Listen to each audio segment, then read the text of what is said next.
runs America? I guess that's the $10,000 question, isn't it? Maybe it's the $10 billion question.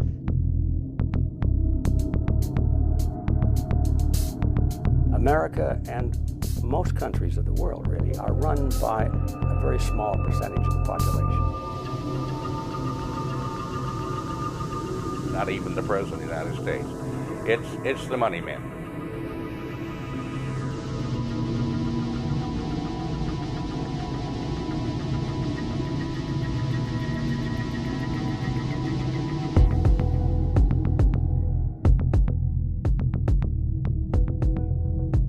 Obviously, the people in government aren't always the ones getting rich, so then you have to ask who are the ones behind it that are really getting rich, that are enjoying the benefits of this ripoff.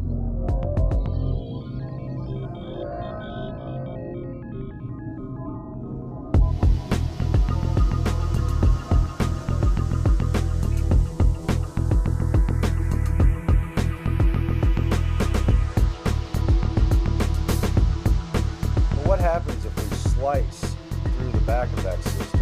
Set aside the system, you know, how you approach the power of the United States of America, how you lobby for a bill, how anyone can become president, how anyone can appeal to the people and ask for them to be voted into office. What happens if you go behind the scenes and just open the panel door and see how the system of power is really wired?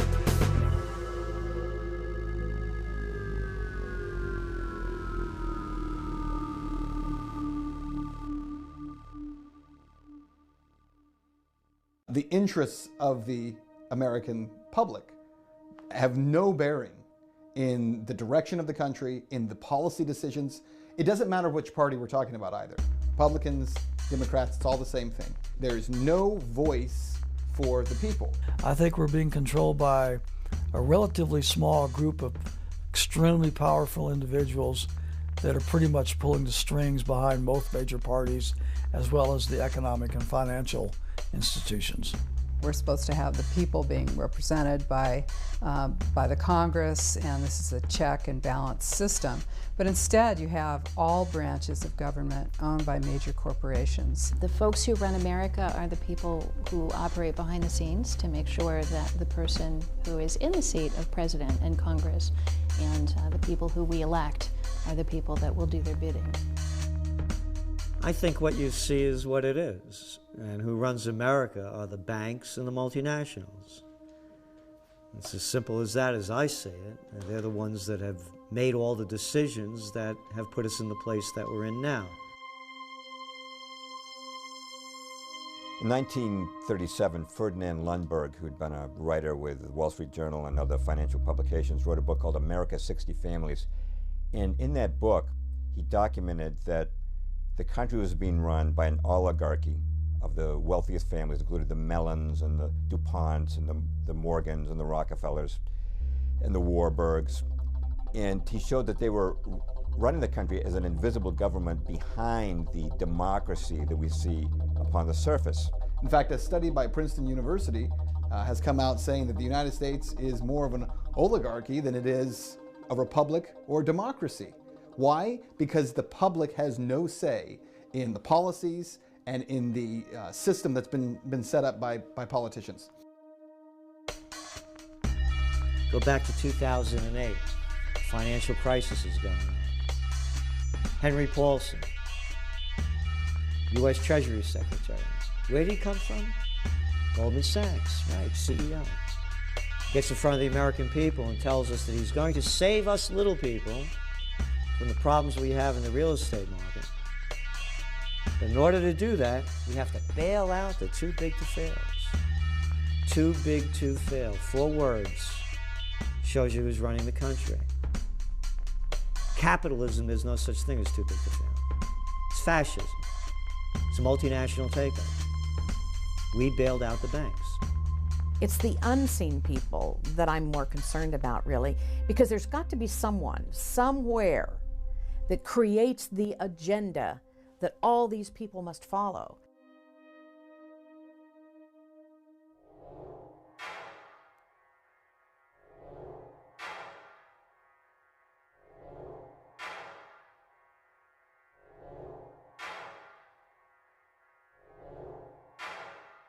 In the late 19th century, wealthy monopolists, most prominently John D. Rockefeller and J.P. Morgan, were growing in economic and political power.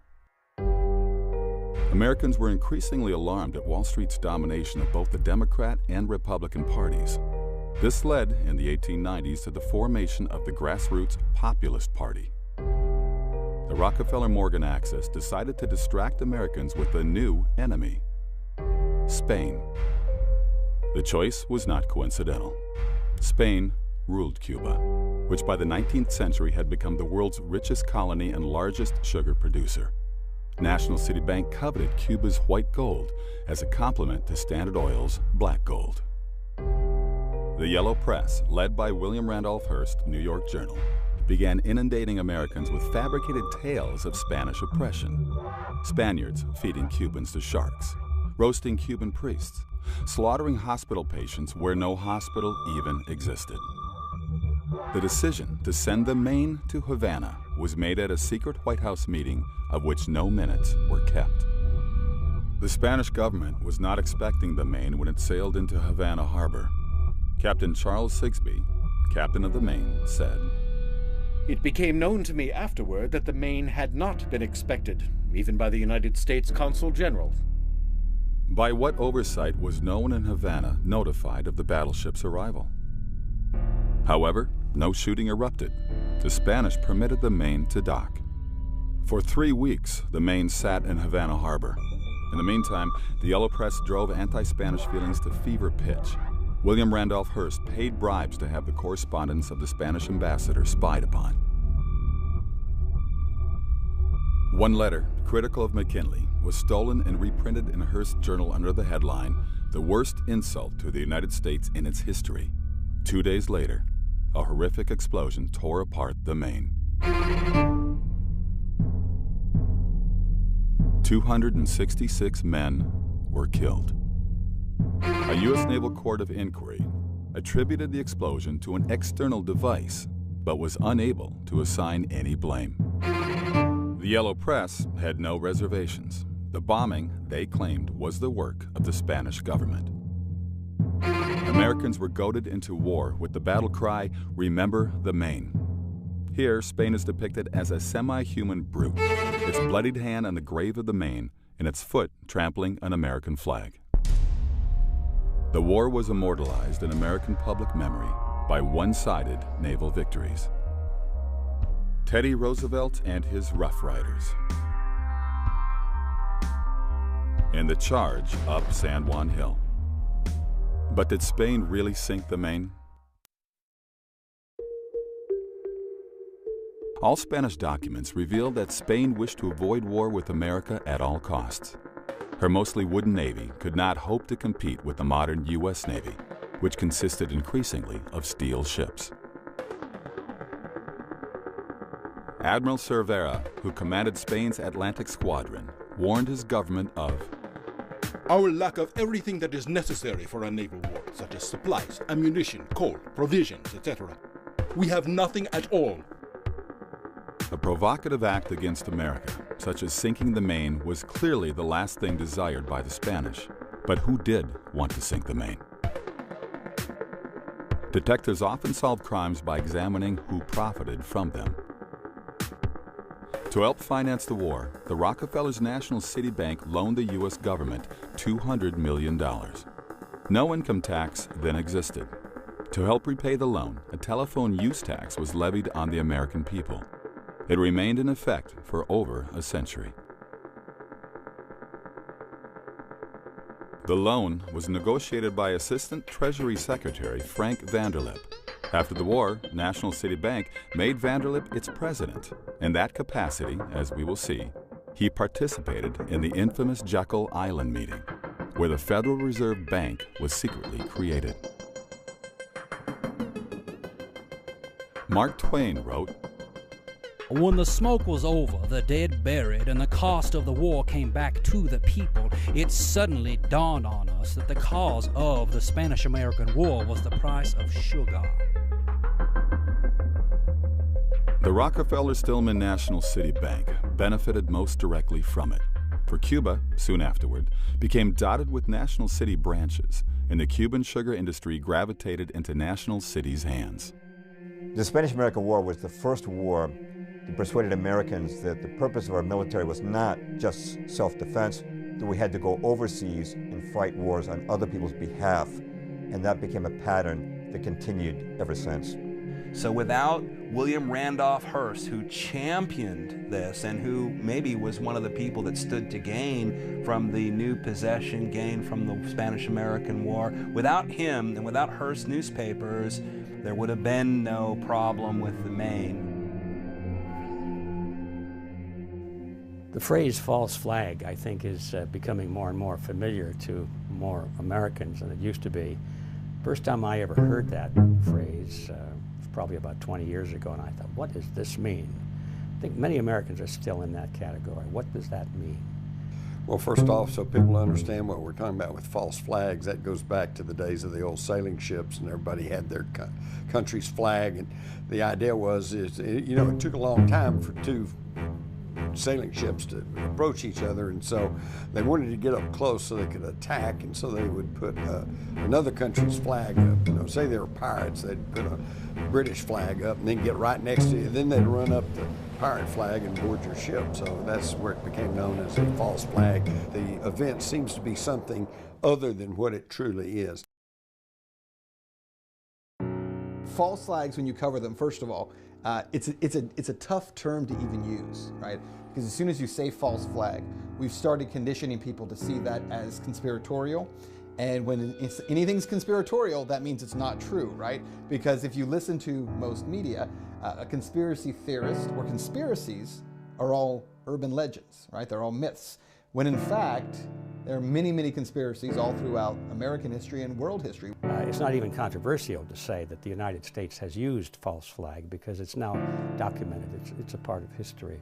General Smedley Butler wrote a book after World War I that I've read, and I know many of your viewers have as well. War is a racket. And indeed, in many ways it is. And I think that we have noticed over the years that some of the events that led up to war were not accidental. I found myself going back and looking at World War I, World War II, the Vietnam War, everything. Could we have been lied to about everything? And that was my fearful kind of approach to this is that even possible? I would say they always follow a specific formula of create as much fear and trauma as possible. And then in that traumatization of the public, they're eliciting a specific psychological response. And that response is a cry for protection.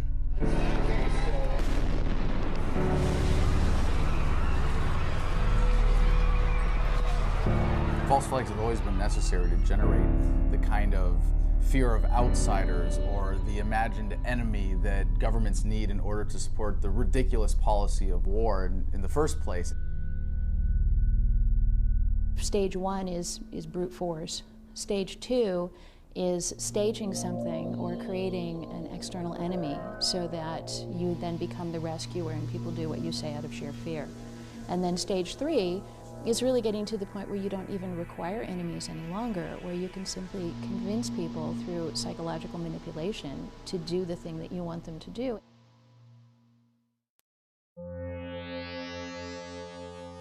(1915). World War I is underway. Britain is at war with Germany. America has not yet joined the conflict. May 7th. A British ocean liner, RMS Lusitania, is on her way from New York to England. Nearly 200 Americans are among the passengers. 2:10 p.m., off Ireland's southern coast, a torpedo from a German U-boat strikes the Lusitania. More than 1,000 on board lose their lives.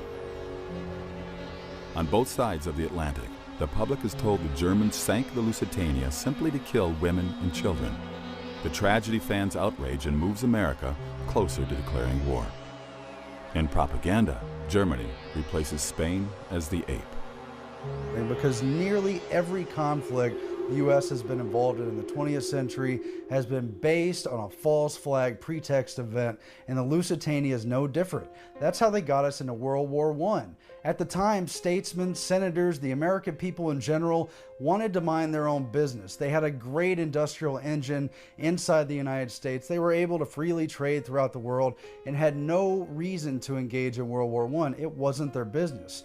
But unfortunately, the moneyed powers had other interests at hand. At that point in the war, passenger ships and merchantmen were being armed. They'd been given orders to ram submarines. The submarines had no choice but to fire without warning. Why did the Germans really sink the Lusitania? Because her hull was loaded with munitions. 6 million rounds of rifle ammunition, over 50 tons of shrapnel shells, and more than 60 tons of military explosives, including aluminum powder and gun cotton. The Lusitania was struck by a single torpedo, followed moments later by a massive explosion. The mighty ship disappeared beneath the waves in just 18 minutes. At the U.S. hearing investigating the incident, a critical piece of evidence went missing. President Woodrow Wilson ordered that the Lusitania's original manifest listing her munitions be hidden in the archives of the U.S. Treasury. Even more significant, evidence the Lusitania was deliberately sent to her doom. That the Lusitania was hauling munitions to the British that were going to be used against Germany in the war. And so the Germans took it out of the game. Prior to the incident, Winston Churchill, then head of the British Admiralty, had ordered a study done to determine the political impact if the Germans sank a British passenger ship with Americans on board. President Woodrow Wilson's top advisor, Edward Mandell House, was in England at the time as Wilson's emissary. In the morning, on the day the Lusitania sank, House met with Edward Grey, Britain's foreign minister.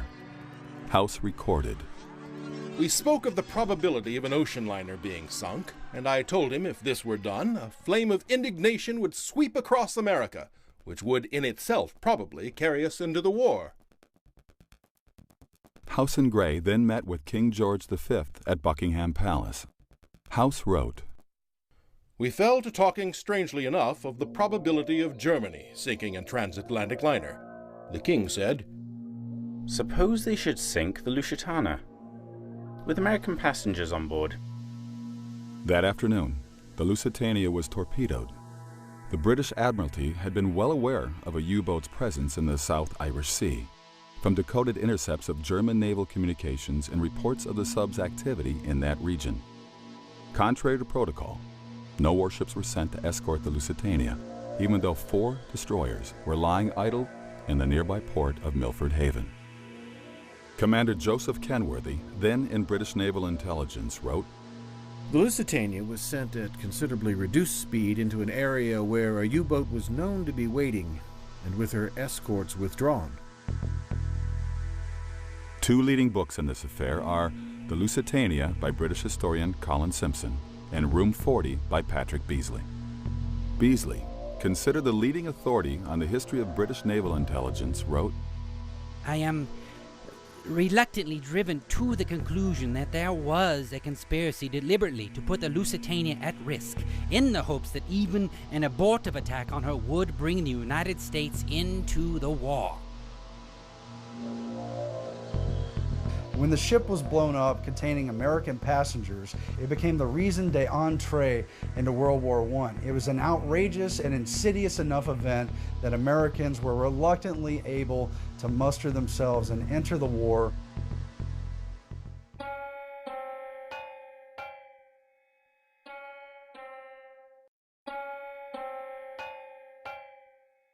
I think the most stunning example where there is so much historical evidence that no one even challenges anymore is the attack on Pearl Harbor.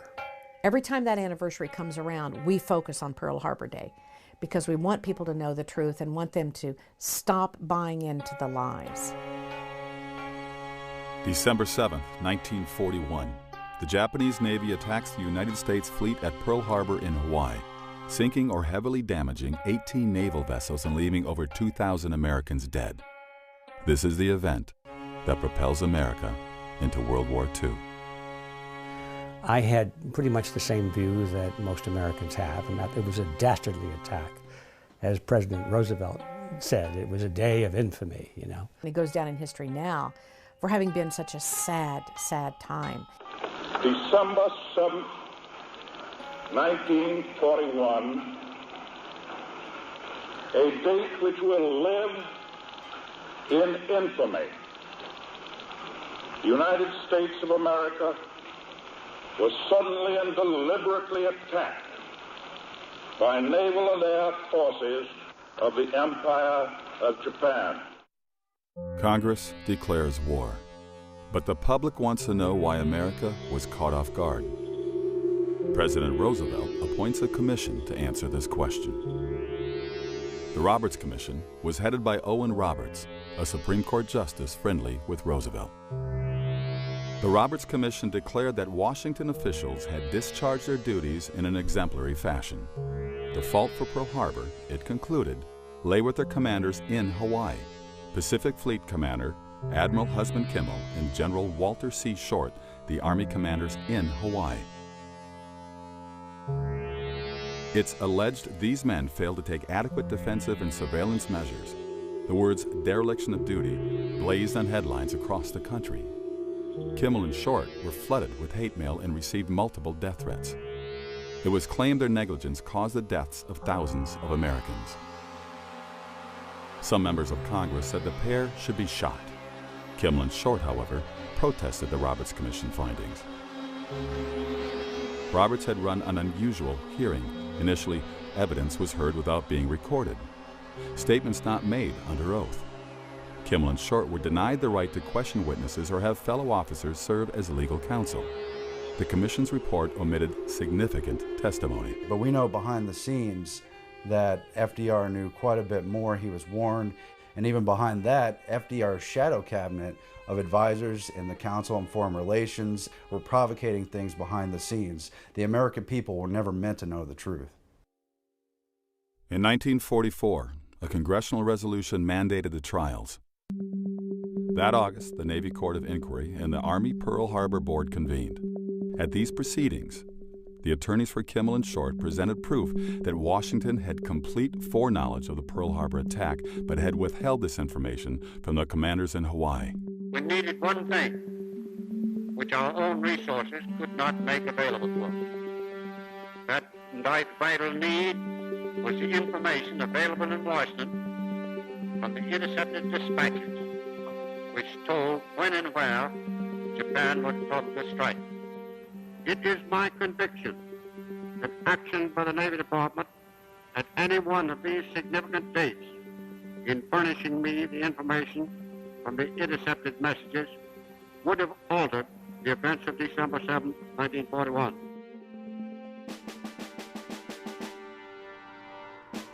Outraged, the Navy court exonerated Admiral Kimmel and laid the blame squarely on Washington, D.C. The Army Pearl Harbor Board concluded Washington had full foreknowledge of the attack. Its report closed with these words. Up to the morning of December 7, 1941, everything that the Japanese were planning to do was known to the United States. But the American people did not learn the results. The Roosevelt administration ordered the trial verdicts to be made confidential. He discovered later that his own superiors had gone to great lengths to make sure that he, Admiral Kimmel, did not have the information that was available in Washington. Why was the fleet in Pearl Harbor when Franklin D. Roosevelt ordered the U.S. Pacific Fleet to move from the west coast to Pearl Harbor? The fleet commander, J.O. Richardson, went to Washington and he protested this decision. He said, Mr. President, our ships will be boxed in like sardines in Pearl Harbor. Hawaii is approachable from 360 degrees by potential attackers. We'll have to resupply across 2,000 miles of Pacific. The only reason President Roosevelt could give Richardson for putting the fleet in Pearl Harbor was he said it would deter Japanese aggression.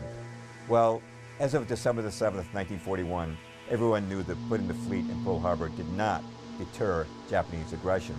A breakthrough came in 1982 with the publication of Infamy by John Toland, the Pulitzer Prize winner known as the Dean of World War II historians. By the time of Toland's book, witnesses and information had emerged that had been previously unavailable.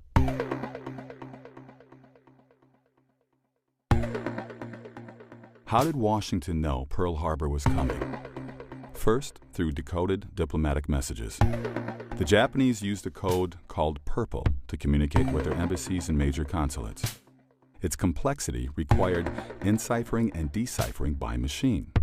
The Japanese considered the code unbreakable. But in 1940, U.S. Army cryptanalysts cracked it and devised a facsimile of the Japanese machine. As a result, U.S. intelligence was reading Japanese diplomatic messages, often on a same-day basis. Copies of the deciphered text were promptly delivered to President Roosevelt, as well as Army Chief of Staff General George Marshall and Secretary of State Cordell Hull. These messages revealed that the Japanese planned to rupture relations with America and had ordered their Berlin embassy to inform the Germans, their allies, that the breaking out of war may come quicker than anyone dreams. We were not going to go back into Europe because it had cost so many American lives in World War I, which was already dubbed the war to end all wars. Why would we possibly go back again when the American people knew full well it wasn't in their interest? Pearl Harbor was absolutely necessary because, like all Democrats, FDR ran on a non-intervention and no-war platform. There's absolutely no way that the people would have again been sucked into this meat grinder. So although that is not classically a false flag because the Japanese actually did the attack, it fits under that umbrella because we find out that the U.S. government wanted the Japanese to attack. They left certain ships all next to each other so they could be more easily hit and got the more expensive and newer and more capable ships out of there so that they would not become collateral damage. Brigadier General Elliot Thorpe was the U.S. military observer in Java, then under Dutch control. In early December 1941, the Dutch Army decoded a Japanese dispatch forecasting an attack on Hawaii. They passed the information to Thorpe, who was so alarmed he sent Washington a total of 4 warnings. Finally, the War Department ordered him to send no further warnings regarding Pearl Harbor. Duško Popov was a Yugoslavian double agent whose true allegiance was to the Allies. Through contact with the Germans, Popov realized the Japanese were planning to bomb Pearl Harbor. He notified the FBI. Subsequently, FBI Director J. Edgar Hoover stated that he had passed this information on to Roosevelt. Iowa Senator Guy Gillette and Texas Congressman Martin Dies also later stated they had received advance information concerning the attack, which they shared with the president. Roosevelt told them to leave it in his hands. In Day of Deceit, The Truth About FDR and Pearl Harbor, Robert Stennett proved from documents obtained through the Freedom of Information Act that Washington was not only deciphering Japanese diplomatic messages, but naval dispatches also. The most significant was sent by Admiral Yamamoto to the Japanese First Air Fleet on November 26, 1941. The task force, keeping its movement strictly secret and maintaining close guard against submarines and aircraft, shall advance into Hawaiian waters, and upon the very opening of hostilities, shall attack the main force of the United States fleet and deal it a mortal blow. The first air raid is planned for the dawn of X day. Exact date to be given by later order.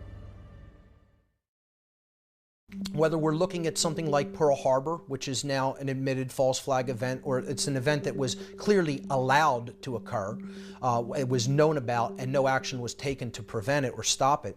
So that could qualify as a false flag event. Whether you're looking at an event that, like the Gulf of Tonkin, which was a fake false flag event. It was something that we were told occurred and actually didn't even occur. This has been called by some researchers, like David Icke, for example, as no problem reaction solution. You don't even have to have the actual physical event take place. You only need the perception of it to take place. In retaliation for this unprovoked attack on the high seas, our forces have struck the bases used by the North Vietnamese patrol craft. In many cases, these individuals who plan these events, they're playing chess while we're not even playing checkers yet. You know, we have to understand what they're doing. The event isn't as important as the underlying psychology that the event is done to elicit. And until we understand that pattern, we're not going to be streetwise to the technique. In the event of a further attack upon our vessels in international waters, we are to respond with the objective of destroying the attackers. You look at those Vietnamese, man, up in north. We better stop them right away. If we don't stop those communist North Vietnamese, they're going to take over South Vietnam, then Thailand, then Laos, and then Cambodia. And before you know it, those dominoes will be falling until they hit the shores of California. Now, you could say I sound like a lunatic for saying something so stupid. But that's what was being said back then, and I know firsthand because I was prime draft age of that time. These guys are professionals at it, and they know how to take advantage of it. And, of course, one of the most horrible ones in our lifetime was in August of '64 when Lyndon Johnson faked the Gulf of Tonkin.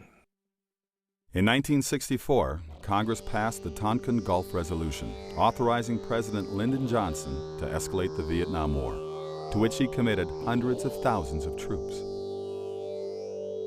The justification given for the resolution was two alleged attacks on U.S. destroyers by Vietnamese torpedo boats in the Tonkin Gulf, August 2nd and August 4th, 1964. Johnson described the first attack as an unprovoked assault against a routine patrol. Actually, the destroyer was supporting a South Vietnamese military operation against the North. The second attack never occurred.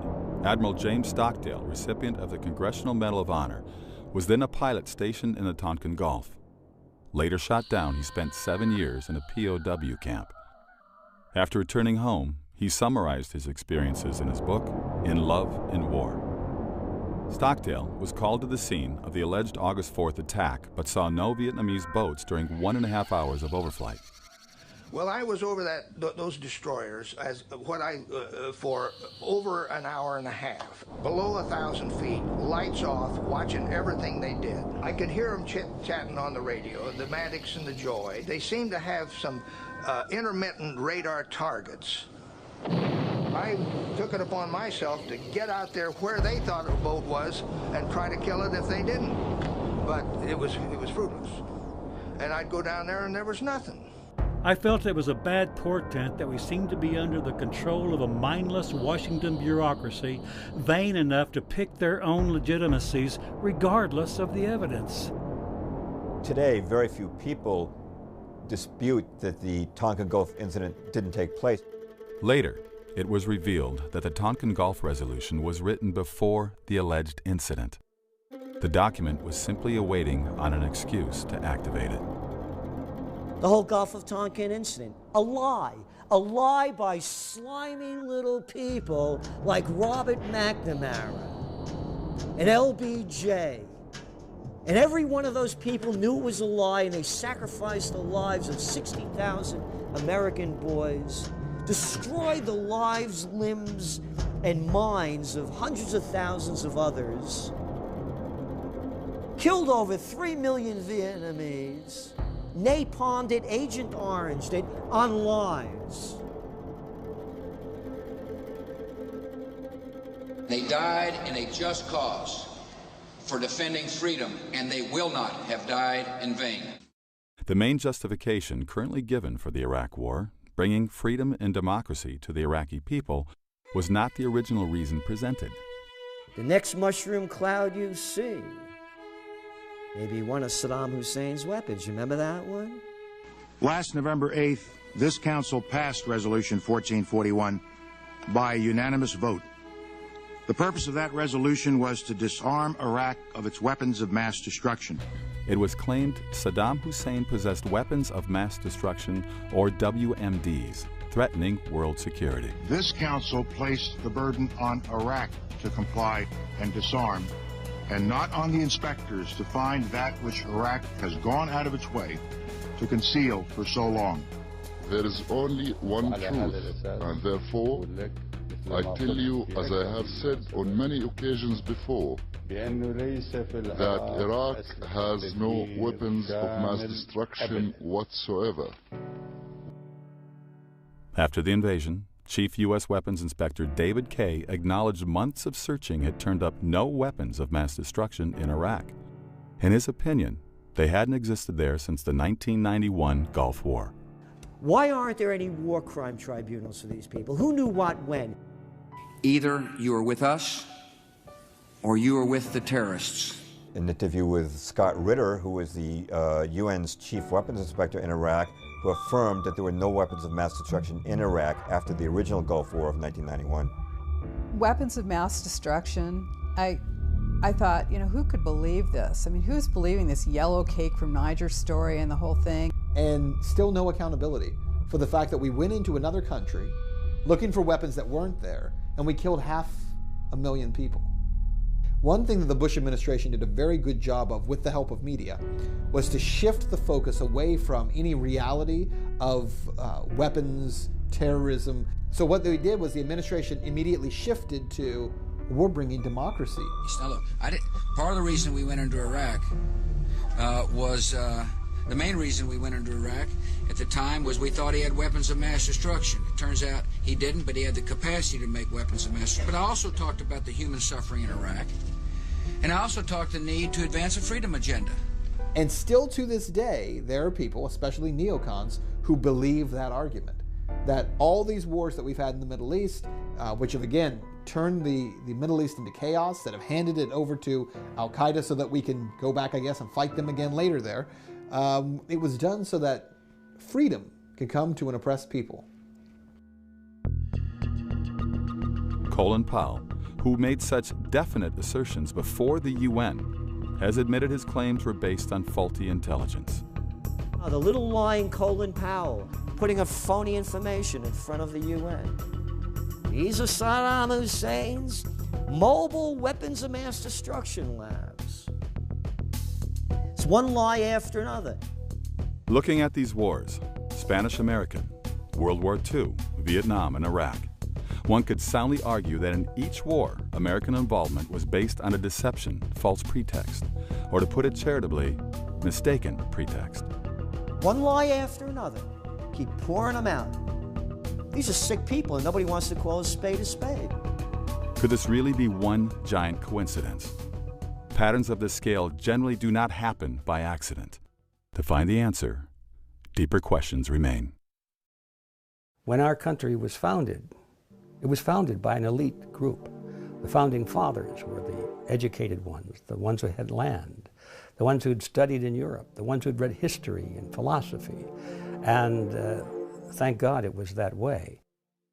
It's still true in America today, but the elite has changed. It's a great debate of whether or not we're founded on our lineage and our heritage of the Constitution and Bill of Rights or from hidden interests.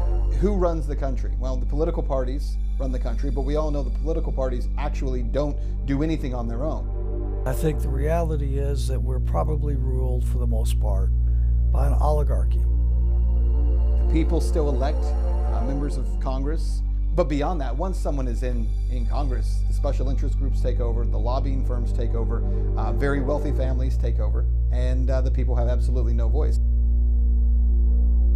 A super elite, very powerful, very wealthy individuals who have, I will use the word, conspired together to take advantage of the opportunities afforded them in their positions of power and influence to pretty much determine the direction and the course of our country, irrespective of the wishes of the American people. I think in any culture, in any country, you can look to who has the money. The people with the money typically tend to wield the power. And the best way to do that is to do it from behind the scenes, because then if people become angry with the way power is being wielded, they don't come after you, they come after the puppet standing in front of you. We all know about a lot of wealthy people, Warren Buffett and Donald Trump, and but these are the guys that you hear about. The people, they've got lots of money, yeah, but the people with the real power, you don't even hear their names. we start seeing all of these names of large corporations that come together over and over again, and then they get intertwined into events that take place, and then we start to see there's a pattern and there is a real agenda.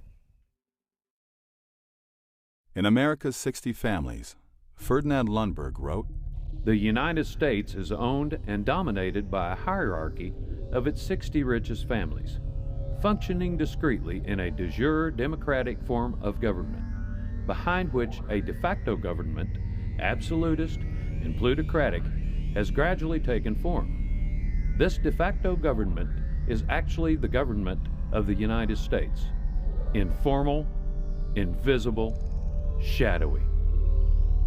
Among the 60 families Lundberg named were the Rockefellers, Morgans, Mellons, Vanderbilts, DuPonts, Astors, and Warburgs. Through inherited fortunes, they remained entrenched in power from one generation to the next.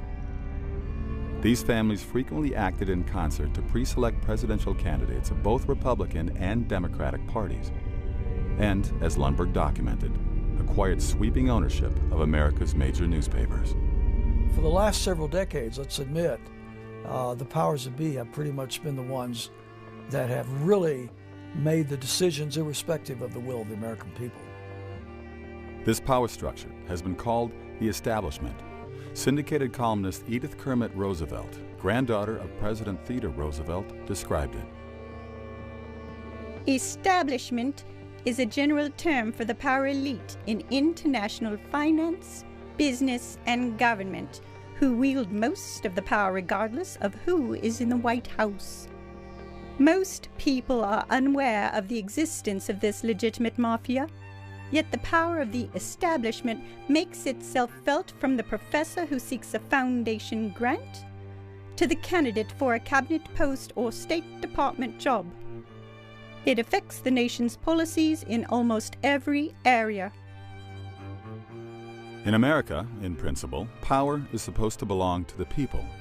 Voting sustains the public perception that it retains power. However, the establishment has ways of getting around our electoral system. First, through their influence within the major parties as well as the media, they can usually predetermine the Democratic and Republican nominees for president. For years, I would tell people, if you don't go vote, you haven't got any right to gripe about what goes on because you're just not even part of the process. But I've quit saying that because now, even if you do go vote, in many instances, it doesn't really matter. Oh, and I love the baloney that they keep shoving out every election. You know, if you don't vote, then you get what you deserve. No, if you vote, you get what you deserve. A lesser of two evils? What sick person would vote for a lesser of two evils? In 1976, Jimmy Carter was elected president. 7 months before the Democratic convention, the Gallup poll reported less than 4% of registered Democrats favored Carter for president. Outside Georgia, where he was governor, few people knew who he was. What happened? There's a new mood in America. We've been shaken by a tragic war abroad and by scandals and broken promises at home. Carter received a media blitz, including adulatory pieces in the New York Times and a Wall Street Journal editorial declaring him the best Democratic candidate. The TV networks inundated the public with his image. Before the nominating convention, his picture appeared on Time's cover 3 times and Newsweek's cover twice. Time's cover artists were instructed to make him look as much like John F. Kennedy as possible. How did Carter acquire this media following? It began with dinner at the Tarrytown, New York estate of David Rockefeller. Present was Zbigniew Brzezinski, who helped Rockefeller found the Internationalist Trilateral Commission, and whom Carter would later appoint National Security Advisor. Senator Barry Goldwater said of this meeting, David Rockefeller and Zbigniew Brzezinski found Jimmy Carter to be their ideal candidate. They helped him win the nomination and the presidency. To accomplish this purpose, they mobilized the money power of the Wall Street bankers and the media controllers. Carter thus received the nomination. A similar process has anointed campaigns of other major party presidential nominees of the last few decades. The people have no real say, including in who is elected to office. in this country. I mean, consider this. In the United States, about 50% of the population are no longer affiliated with Republicans and Democrats. So 50% of the population is not voting for Republicans or Democrats. Tell me which national election, member of the House, member of the U.S. Senate, a president has been elected in the last 100 years who was not a member of one of those parties. Now, how is it possible that half the country isn't voting for Republicans or Democrats because they're not affiliated with those parties, and yet those are the only two options that we still have? I mean, I think that demonstrates to people how corrupt the system is, because you are literally kept from having any other option and any other choice. Because of the manipulation of the mainstream media, public education, most of the entertainment world as well as the political world, so many of the American people are sedated, and they do not engage in the areas in which they could make a difference. The good news is, I think we're hitting a tipping point where the people, you're now hitting critical mass, obviously, when you have 50% of the country that's no longer a part of it, where, you know, it just takes a very small minority now to really push things in a different direction. We had George Bush trying to get reelected, and John Kerry was his adversary, alleged. As it turned out, there was massive electronic vote fraud in one of the swing states, Ohio. It turned out that John Kerry actually won. It was given to Bush. A year or so later, there's a young law student down in the University of Florida, and John Kerry is speaking down there. And the law student had the cojones to go over and get in front of the microphone when they asked him, when they opened it to questions. And he asked John Kerry, how come he didn't make more of a squawk about this? And he says you won the 2004 election. Right. Isn't that amazing? Isn't that amazing? You won in 2004. It was obvious he had won. It would have made the difference between not only him being president, but what a different party would be in, and it was a very powerful question. You know what the response was? John Kerry gave a little nod or something, because in the next thing we know, there's a goon squad of about 6 that come and drag the young law student right out of the auditorium.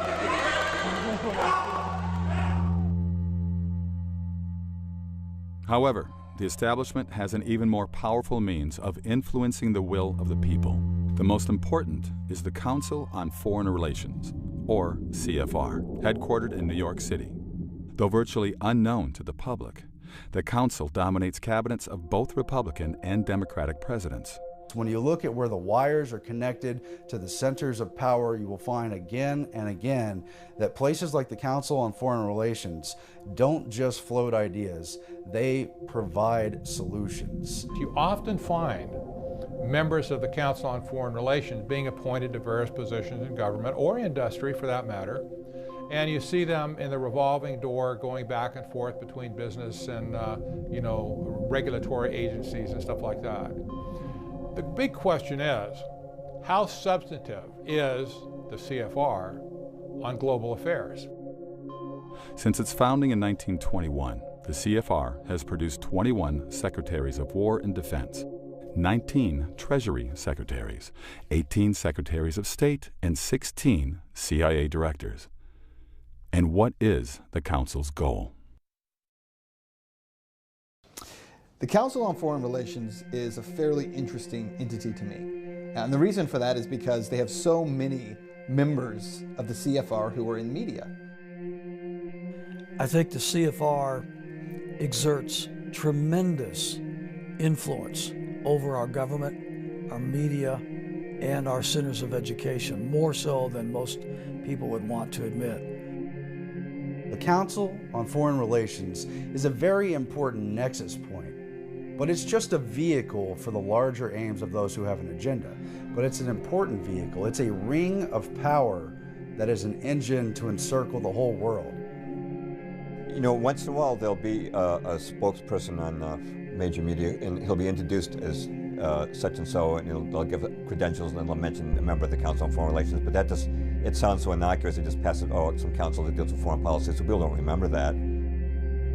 The number one thing people need to know is that when you have so many members of media who are a part of those organizations or that organization, you have lost the ability to have anyone criticizing globalist agenda or globalist viewpoints, because they are members of an organization that pronounces its view is to create, globalism. They have seized upon foreign policy, economics, and trade to get around the bounds of the Constitution and put their global system on top of America. When I wrote The Shadows of Power, the main concern I had was that maybe I'd gone too far in attributing our foreign policy to this invisible government. Now it's 26 years later, we've had the arrival of the internet, I've had access to information I never had access to at the time I wrote that book, and my conclusion is that it's not that I went too far, but I didn't go far enough.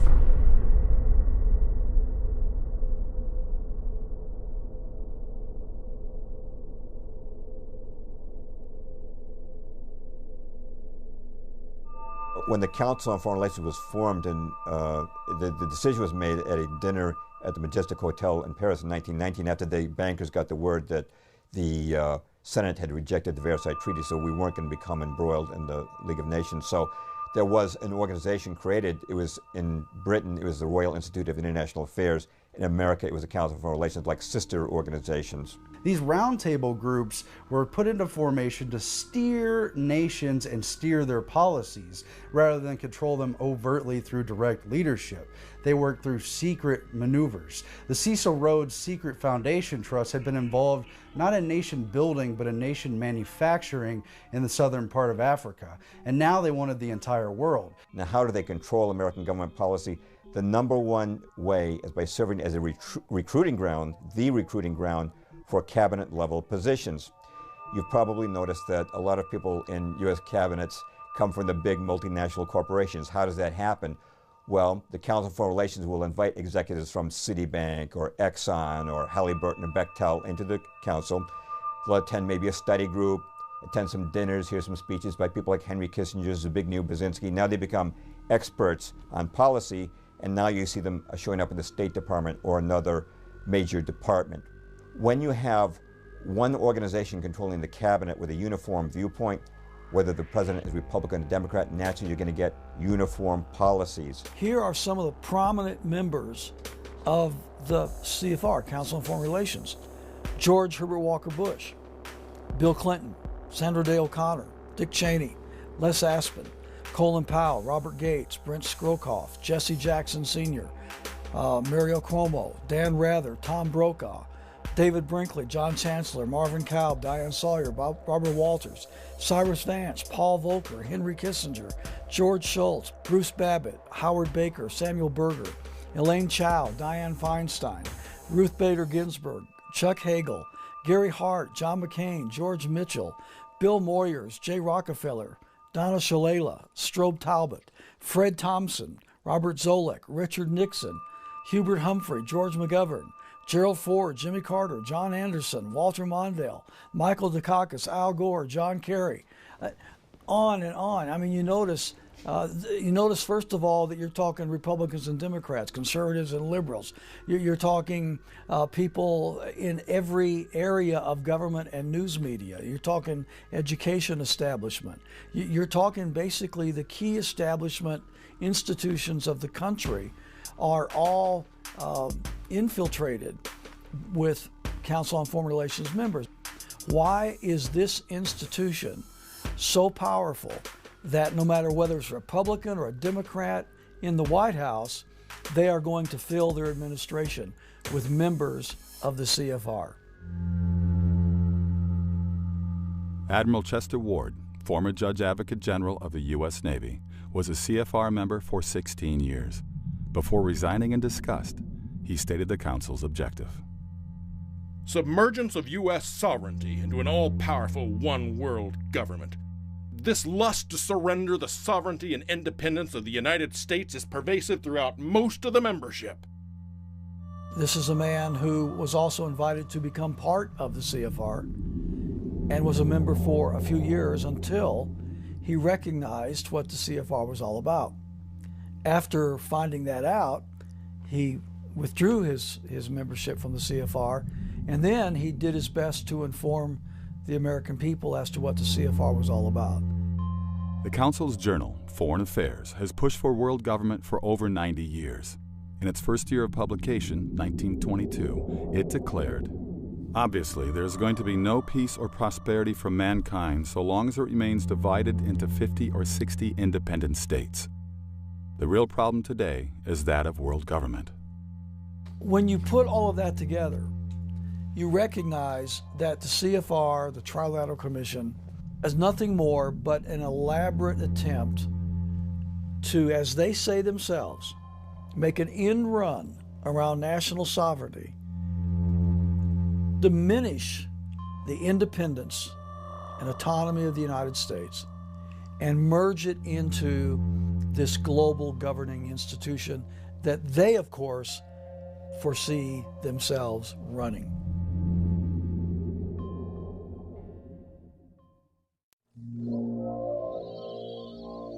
I mean, my goodness, we're going toward everybody having a little bit and nobody having a whole lot, except for the elite.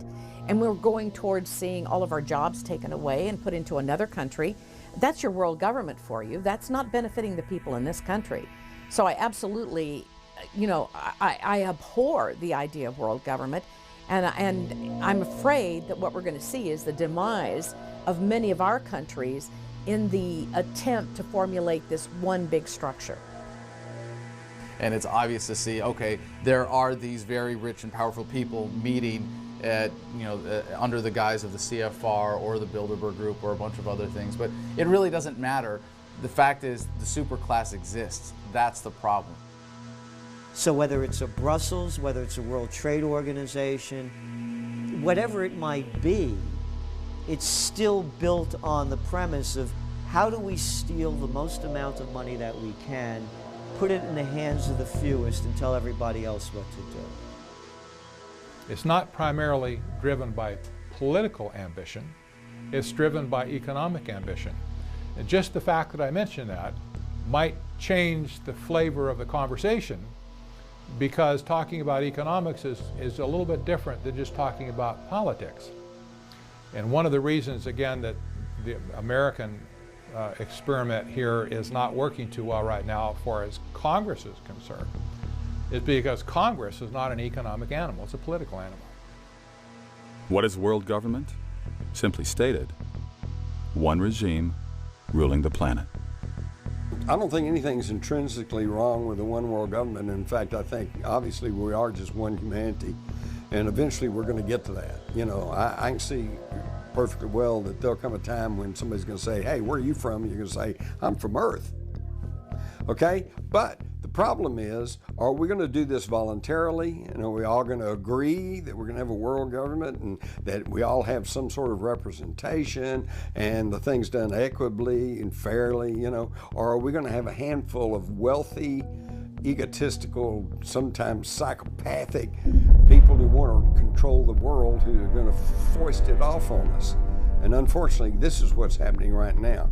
I think what any subject of the New World Order would have to be concerned with is who basically is going to end up calling the shots. Obviously, most people aren't thinking it all the way through. They have to realize that there's a difference between just saying we should have world government to put an end to war, and then asking the next question, but wait a minute, what kind of world government will this be? It might even be worse than war. Countries act as a check and balance on each other. If one nation becomes despotic, another nation can rise up and stop it. If you had a one world government, it would set up the most unrestrained tyranny in history.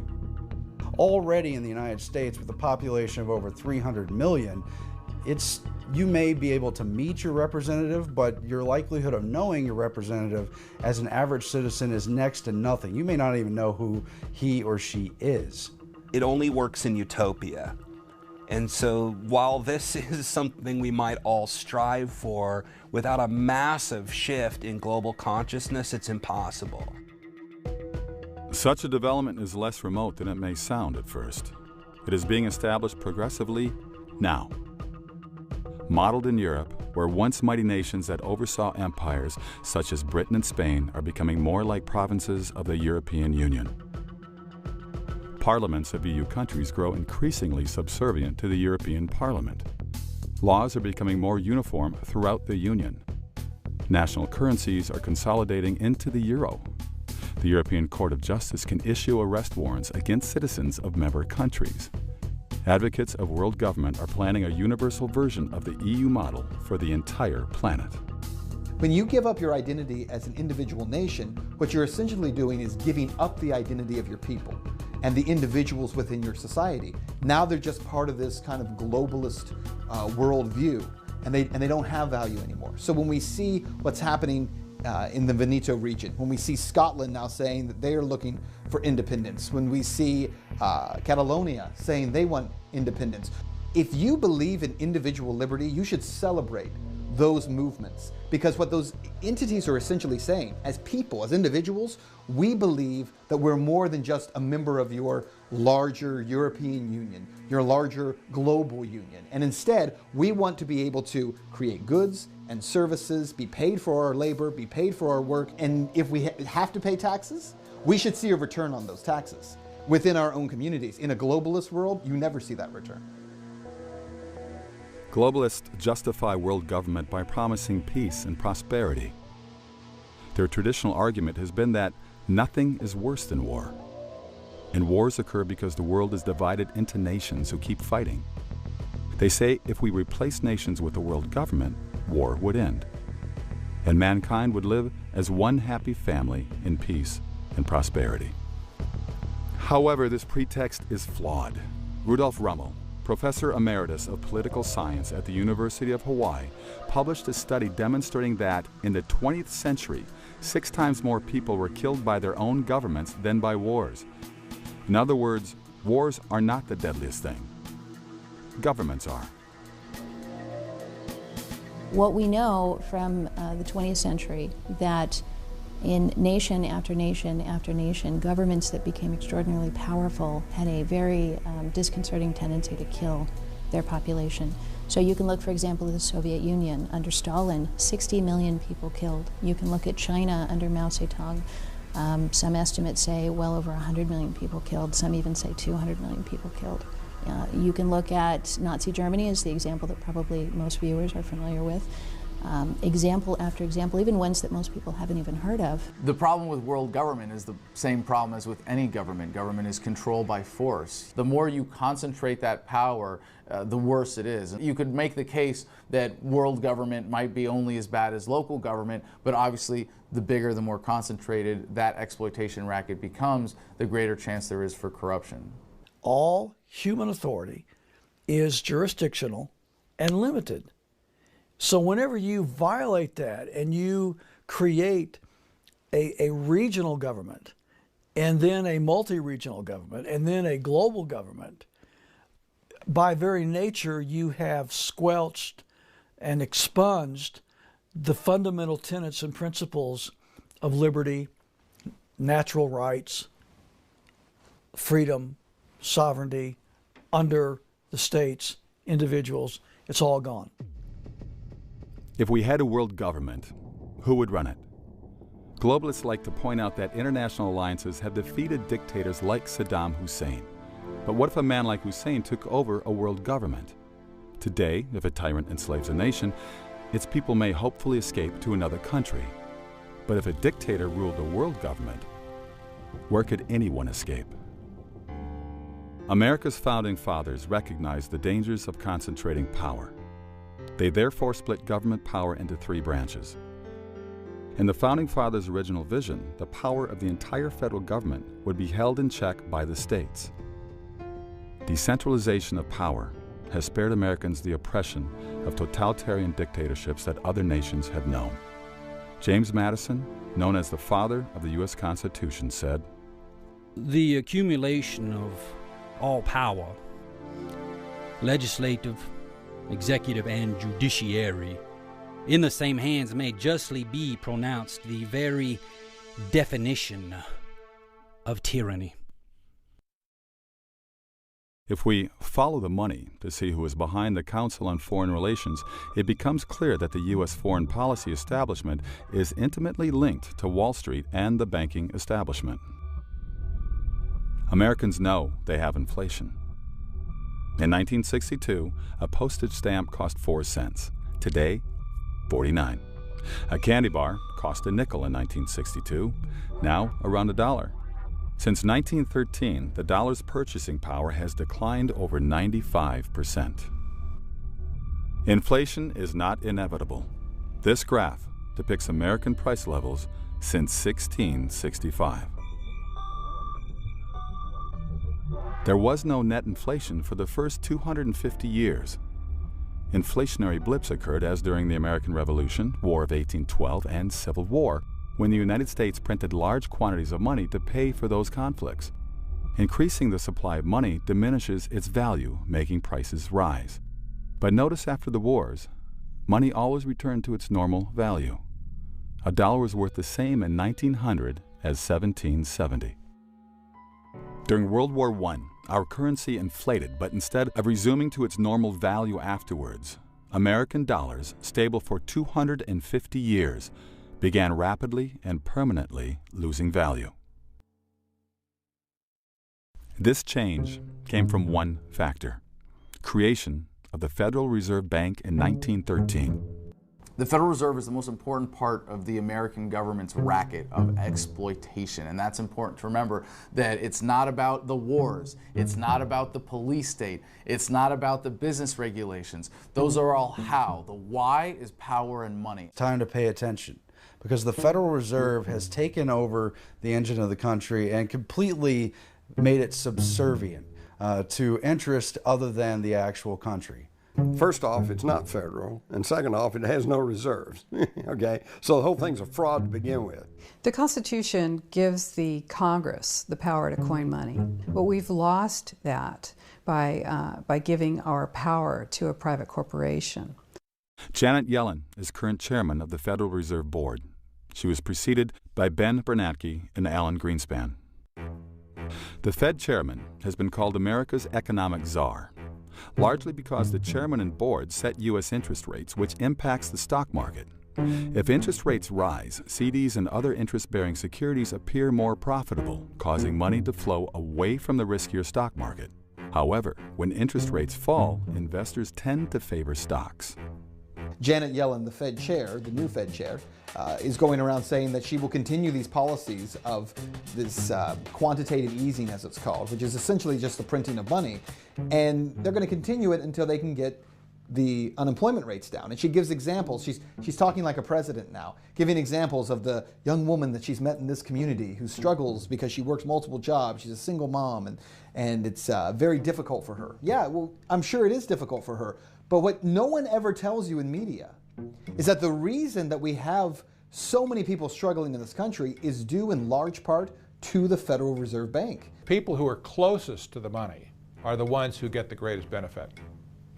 So whoever has had their hands on not just the Federal Reserve, but the whole infrastructure around it, the global banks that are peddling the Federal Reserve notes and the bonds and the Treasury bills and so on, the Goldman Sachs of the world, the JP Morgans and so on. These companies and these individuals have consistently gotten rich beyond anybody's wildest imagination. The rest of us consistently have gotten poorer beyond our wildest imagination as well, so that the value of the dollar today is somewhere around 1.5% of what it was in 1913. You know, the United States dollar, the Federal Reserve note dollar, has lost 98% of its value in the last 100 years. So if, number one, your first mandate is to protect the value of the currency, you failed. The second mandate on unemployment, as I mentioned, when the Fed chair is talking about this family that's in need and she wants to help them, how does the Federal Reserve help them? By holding interest rates low? That doesn't help families. That doesn't put food on my table. If anything, it makes it more difficult because there are more people out there saying, well, then you should go get a loan right now, borrow more money right now. As has been stated in history, you know, whoever controls the money controls. Again, it goes back to the money. It's not a world government, it's the bankers in charge. And again, the distribution of wealth right now in the United States, as everyone knows, is worse than it was at the Gilded Age over 100 years ago.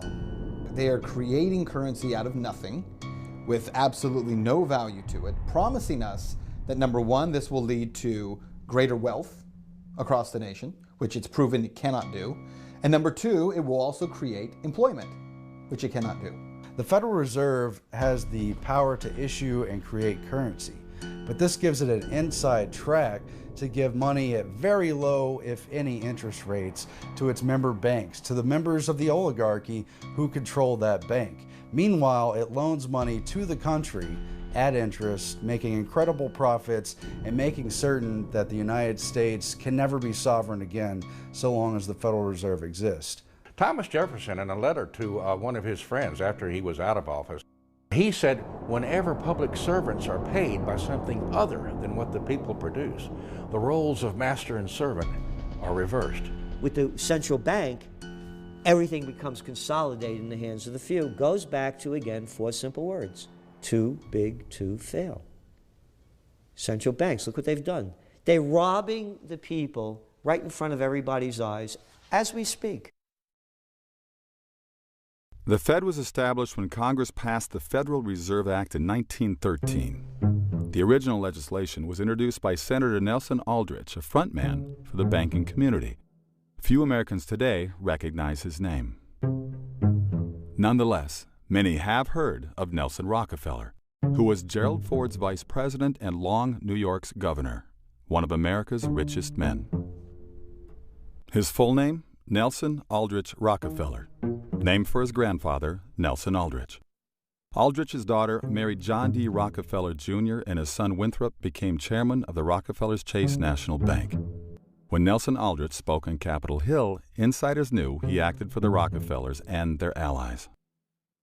The legislation Aldrich introduced, which became the Federal Reserve's basis, was crafted by several of America's richest bankers.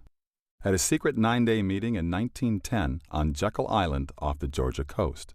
At that time, Jekyll Island was an exclusive retreat for the wealthy elite. In attendance were agents from the world's 3 greatest banking houses, those of John D. Rockefeller, J.P. Morgan, and the Rothschilds. Acting for the Rockefellers were Senator Aldrich and Frank Vanderlip. Representing the Morgan interests were Benjamin Strong, head of J.P. Morgan's Bankers Trust Company, Henry Davison, senior partner in J.P. Morgan & Company, and Charles Norton, head of Morgan's First National Bank of New York. The most important figure who ran the meeting was the Rothschilds' agent, Paul Warburg. Paul Warburg belonged to a German banking family associated with the Rothschilds, the world's most powerful banking dynasty, who had grown rich by establishing central banks that loaned money to European countries. Its patriarch, Amschel Mayer Rothschild, said, "Permit me to issue and control the money of a nation, and I care not who makes its laws." In 1901, Warburg immigrated to America intending to establish a similar central bank in the United States. He became a partner in Kuhn, Loeb & Company, the Rothschilds' banking satellite in New York City. Who controls the Federal Reserve is pretty secretive, but for the most part we understand who controls it, and we know many of the families specifically involved, and it's what's known as the Eastern Establishment, many of the banking houses that have come to dominate the 20th century, and of course the robber barons who became monopolists of the major industries of the U.S. The Rothschilds had long been allied with America's 2 foremost banking families, the Rockefellers and Morgans, providing the seed money for John D. Rockefeller's Standard Oil Company and helping bail out J.P. Morgan when his firm was financially distressed. The axis of Warburg, Rothschild, Morgan, and Rockefeller and their Wall Street confederates became known as the Money Trust. President Wilson named Paul Warburg vice chairman of the Federal Reserve Board. Benjamin Strong was appointed to run the New York Fed, the system's nucleus. The men who had secretly planned the bank now controlled it. At the time, Congress and the public had no inkling of the Jekyll Island meeting. Paul Warburg's annual salary at Kuhn Loeb had been $500,000, equal to well over $10 million in today's dollars. He relinquished that for a Federal Reserve position that paid $12,000. Warburg knew it would be far more profitable to control America's interest rates and make the stock market rise or fall at will. Congressman Charles Lindbergh Sr., father of the famous aviator, helped lead the fight against the Federal Reserve Act.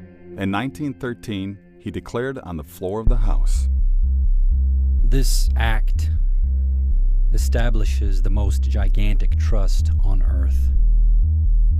When the President signs this act, The invisible government by the money power, proven to exist by the money trust investigation, will be legalized.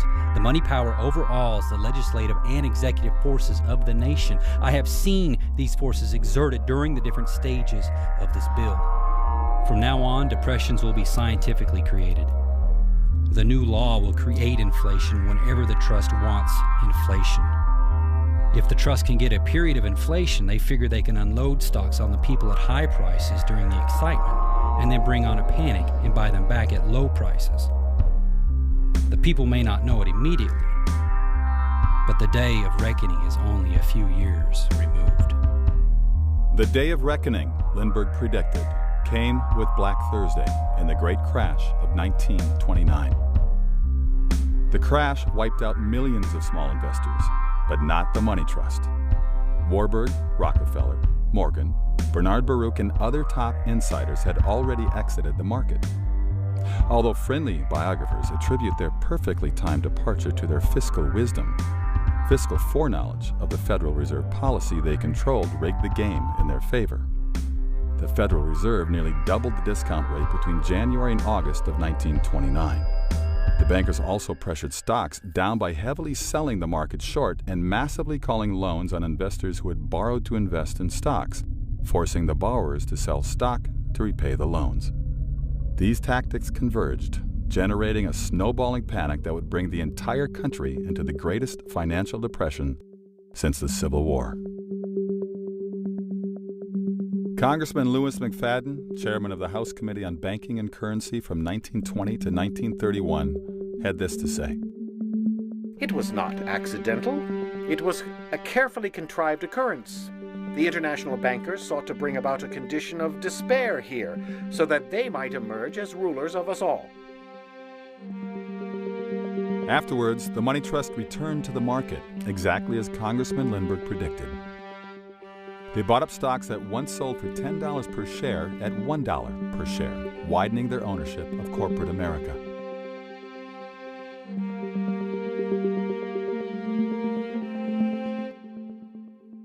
Well, the Fed affects prices by devaluing the dollar. So every time you devalue the dollar by a little bit more, it costs that much more to purchase a good. When I talk to people who are struggling with the value of their money, and they talk about the need for minimum wage to be higher, for instance, because they say, well, we've got to make more. We're not making a living wage. What they never seem to connect is the fact that part of the reason they don't make a living wage is because the value of what they're being paid continues to drop. It's not what the young people are doing wrong, it's what's been done to them. When great-grandpa came here in 1900, there was no income tax back then. People today are spending about half their income on taxation. It's true when you take your federal income tax, state income tax, real estate tax, Social Security tax, sales tax, excise tax, utility tax. You are paying about half your income in taxation. Now, doesn't it make sense? If you pay half your income to taxes, you'll need 2 jobs to maintain the same standard of living that 1 job used to pay for. So if you understand who these people are, and you understand what their mission is and how they think and what their ideology is, then most of the mysteries of the modern world, of how come we're getting into this mess, or why are we doing this and so forth, they become easy to answer. If you don't understand that little twist of that word really runs America, it's not the voters, then all of these things remain a mystery to you. Who's the guy that deregulated the Glass-Steagall Act and the banking acts that were put together in 1933, following the crash of '29, because of what Wall Street and the banks did? Robert Rubin, under Clinton. Where was he from? Goldman Sachs. Who's the head of the European Central Bank? Mario Draghi. Where's he from? No. European director of Goldman Sachs. Who's the fellow that's running the Bank of England? Mark Carney? Oh yeah, him. Where's he from? Goldman Sachs. And it's the bankers, it's the heads of international corporations, it's the existing power structure. And people say, well, if we don't have government, we won't be protected from the evils of rich people. And it's like, no, I'm sorry. When you have a government, what you have done is put an army of enforcers at their disposal. The United States is run like a major corporation. The 20th century in the United States has been one of centralization, as it has been around the world. It's partly due to the rise of technology, and it's partly due to the consolidation of these banking powers. So who really runs America? The global money paradigm really runs America, but the people, if they have consensus, and I think we can give several examples, the global food revolution is certainly one example where you see people from Occupy Wall Street and people from the Tea Party, people from all different segments of society coming together to say we want clean food. And you notice that this is maybe one of our most successful endeavors. So I like to think the truth is that the people and consensus run America, but if we don't do it and we don't spend time doing that, then the global money paradigm runs America like they run everywhere else. So it's killing everybody. It's costing everybody to live more, and everyone's earning less. The numbers don't lie. The numbers are there for everybody to look at. Median household income is below 1999 levels. Kids with college degrees, half of them have jobs that only require a high school education. They're robbing us right in front of our eyes. And you have slime-ball politicians and prostitutes on these business shows that keep the lie going. Too big to fail. What's going to kill the dollar is when people realize that it's a system of exploitation that funds oppression, that funds wars, that funds the police state, that funds all of the regulations that are keeping you from being able to conduct your business the way that's going to make you happy, and they abandon it. That's what's going to kill the dollar. Hey, the power's in our hands. Now that we know what the game is they're loaning our own money at interest and putting us in debt so far that this country will crash. Bad austerity will come to this country.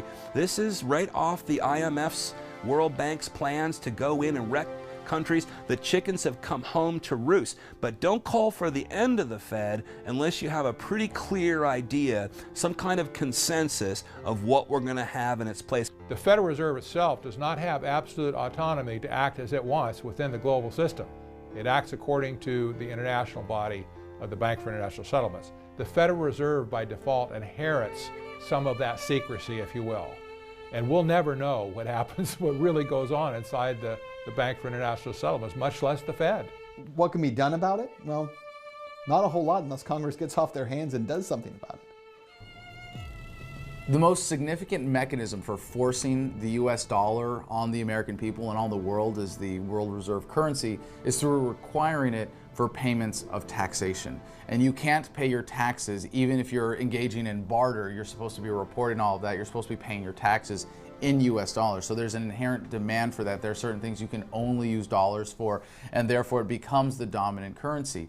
And there are some things that you really can't avoid it for. You know, if you want to park on the street here, you know, you got to put coins in the meter. If you, are doing something in your life that exposes you to a tax liability, that means you've given the government an excuse to steal from you that is generally accepted by their enforcers.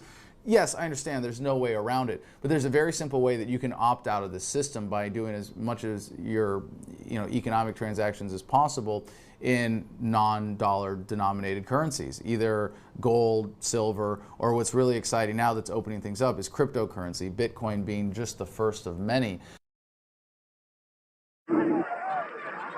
In January 1919, 2 months after the armistice, the delegates of the victorious powers arrived in Paris for the peace conference to draw up the terms to be offered to the defeated countries.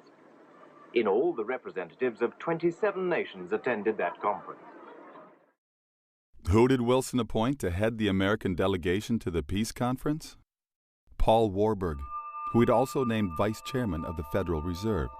How could Warburg, a recent immigrant, be the only person qualified for this critical position? Who did Wilson bring to Paris as chief economic advisor? Bernard Baruch, to whom he made all those campaign pledges. As always, the president was under the watchful eye of Edward Mandell House, the banker's frontman. Wilson did not invite any leading Democratic Party members to Paris. Not one senator or congressman accompanied him. Only the bankers and their entourage. At this conference, Wilson presented his famous 14 points. The most important of them called for establishing the League of Nations. Many people think he invented the League, but it originated with House and the bankers. Ray Stannard Baker, Wilson's official biographer, said, "Practically nothing, not a single idea in the covenant of the League was original with the president." Charles Seymour, House's official biographer, said, Wilson approved the House draft almost in its entirety, and his own rewriting of it was practically confined to phraseology. What were the bankers seeking in the League? World government. The Paris Conference produced the Versailles Treaty, which officially established the League of Nations. Ironically, though Wilson had proposed the League, the United States did not join. The U.S. Constitution stipulated no president could single-handedly make a treaty. The Senate had to ratify it. The Senate rejected the Versailles Treaty. Americans had helped win the war, but saw no reason to join an organization that might infringe on their sovereignty. When news of the Senate vote reached Paris, the bankers reacted swiftly. They held a series of meetings and resolved to form a new organization in the United States. Its purpose would be to change the American opinion so the nation would accept world government.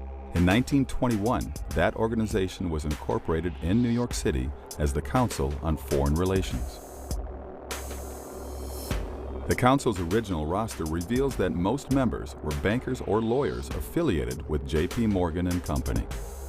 For example, Morgan's personal attorney, John W. Davis, was the CFR's founding president.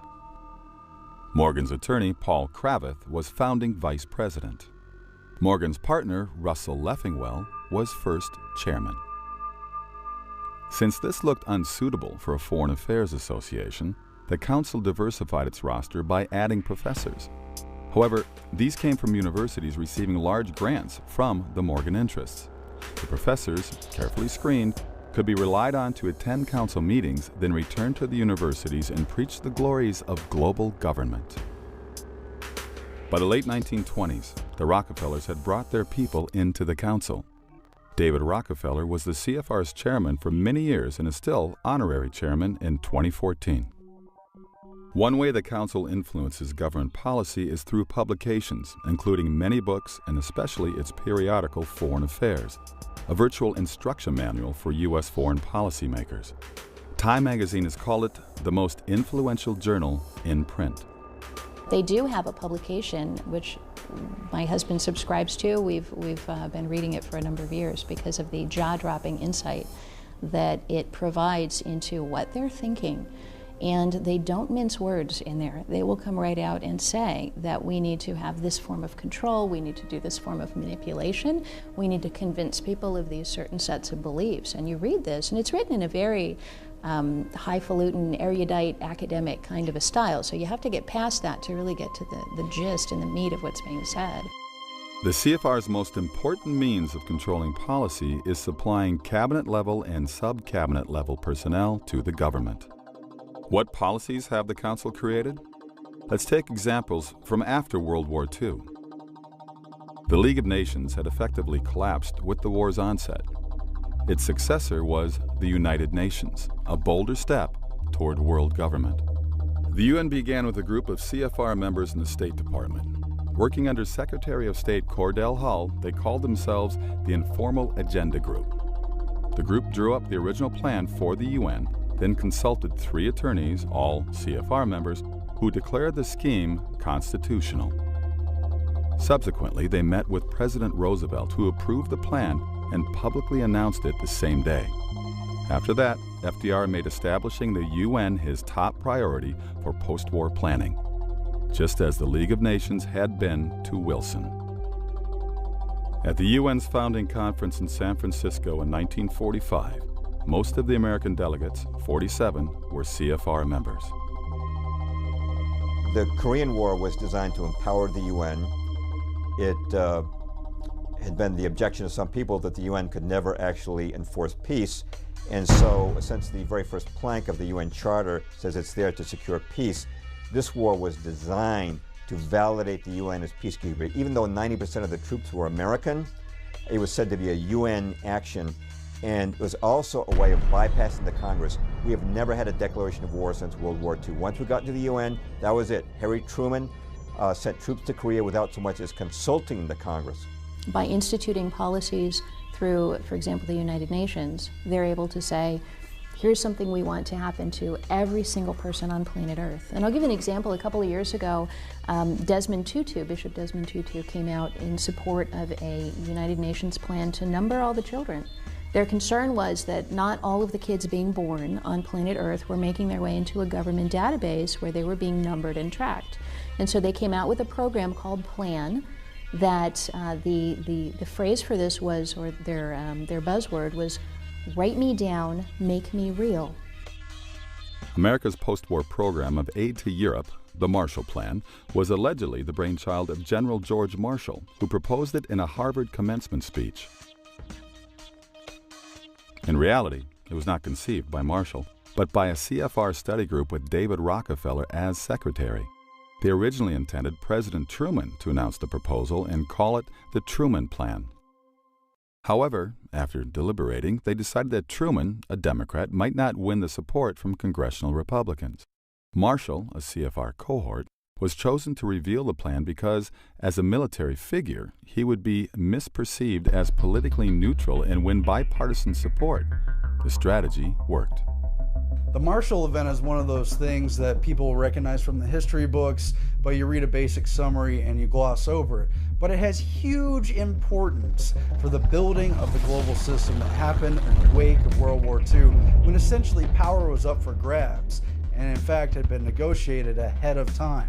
The Marshall Plan was just another giant welfare plan. It weakened America financially, certainly designed more for control of these little nations that they were rebuilding, a lot more than it was to help them.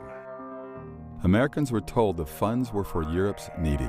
They were not told, however, that the goods their tax dollars purchased came mostly from multinational corporations linked to the CFR. The Marshall Plan was even more sinister. Unknown to most Americans, Europeans paid for Marshall Plan goods with printing press money called counterpart funds. CFR member John J. McCloy, appointed High Commissioner to Germany, was in charge of this cash. He was approached by Jean Monnet, renowned as founder of the Common Market, predecessor of today's European Union. Time called him the father of Europe. In 1947, Monnet sent agents to McCloy who put millions of dollars in counterpart funds at their disposal. This money jump-started the movement for European unity. It financed common market propaganda and a European Union youth movement, as well as schools that would promote European consolidation, the Council of Europe's first meeting in 1949 and election campaigns of favored candidates. Journalist Richard Rovere called McCloy chairman of the establishment, an insider's insider. When he returned to the U.S., he became chairman of both the Council on Foreign Relations and the Rockefellers' Chase Manhattan Bank. McCloy was also second president of the World Bank, which, like its sister, the International Monetary Fund, or IMF, was started at the Bretton Woods Conference. The Bretton Woods Agreement, where the IMF and World Bank were created, also created a reconstruction vehicle for Europe, which allowed the financial investments to flow through the central banks of choice and flow outward to what became American firms who got most of the business to rebuild Europe. It came with strings attached, and most of the European countries were under the yoke of U.S. command during the Reconstruction phase of what was known publicly as the Marshall Plan, but privately was concocted by the Wise Men, a group of very influential foreign policy people who are all members of the Council on Foreign Relations, and many of them also members of Skull and Bones. World War II was really about reshaping the world, giving birth to one version of the New World Order, which would be remade over and over again. As with the Marshall Plan, the motive was never charity. After World War II, the New York banks wanted to continue loaning money to governments. However, what if war-torn nations had difficulty repaying? A fall guy was needed to guarantee the loans: taxpayers. The World Bank and IMF gave carte blanche to the private banks, who could now make virtually any loan, however foolish, to foreign governments. If the government could not make an interest payment, the IMF or World Bank would bail them out with taxpayer money. Billions of 1944, 45, 47 taxpayer dollars were poured into the construction of Europe. Untold sums of money that flowed through the central banks and out to the fascist partners of choice who would get the bids and the contracts to rebuild Europe, while the Council on Foreign Relations policy people helped to rebuild Europe along the lines that they wanted to see. Economic controls, wage controls, industrial agreements, and what became the footprints and baby steps and building blocks of the European Union that we see today.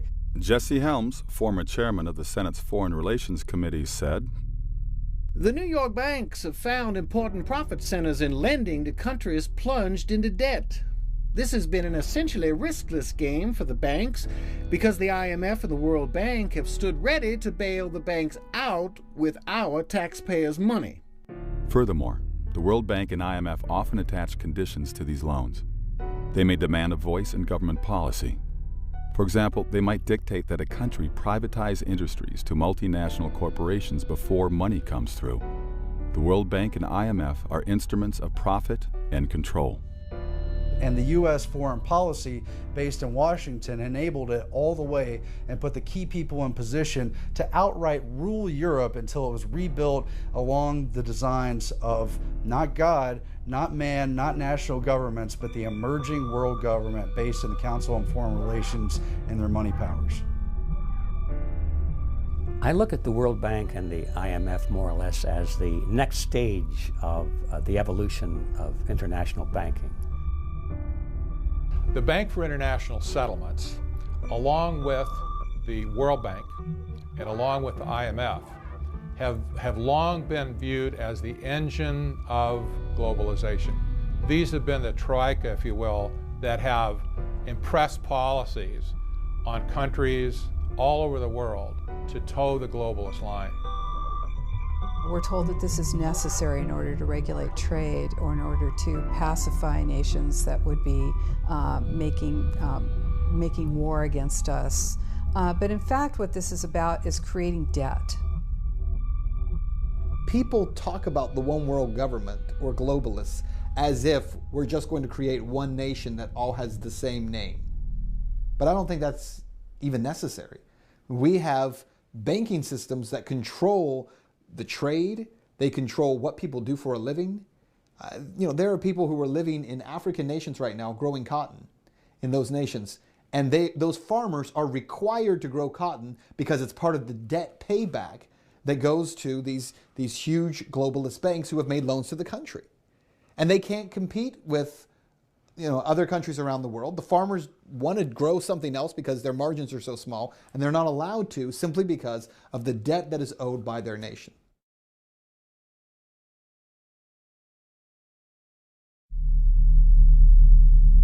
Nam's a difficult one.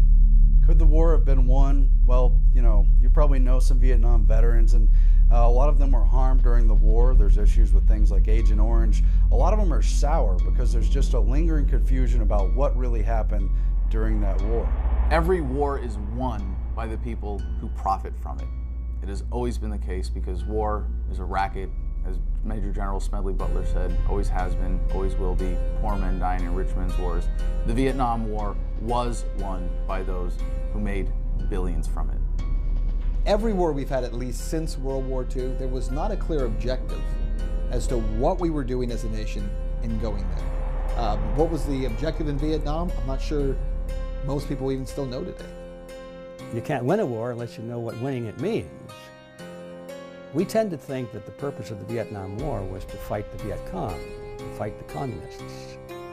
It wasn't. If that were the purpose of the war, we could have won it quite easily. But the real purpose of the war was much more complex than that.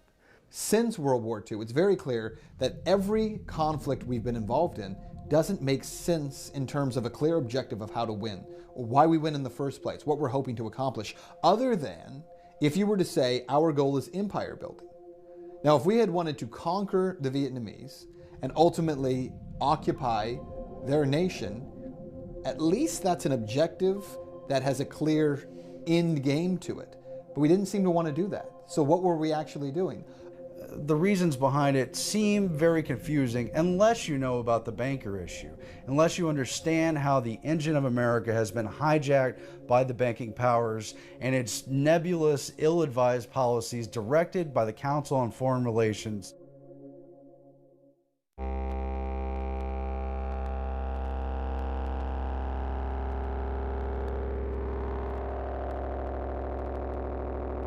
Perhaps no 20th century event impacted America more than the Vietnam War.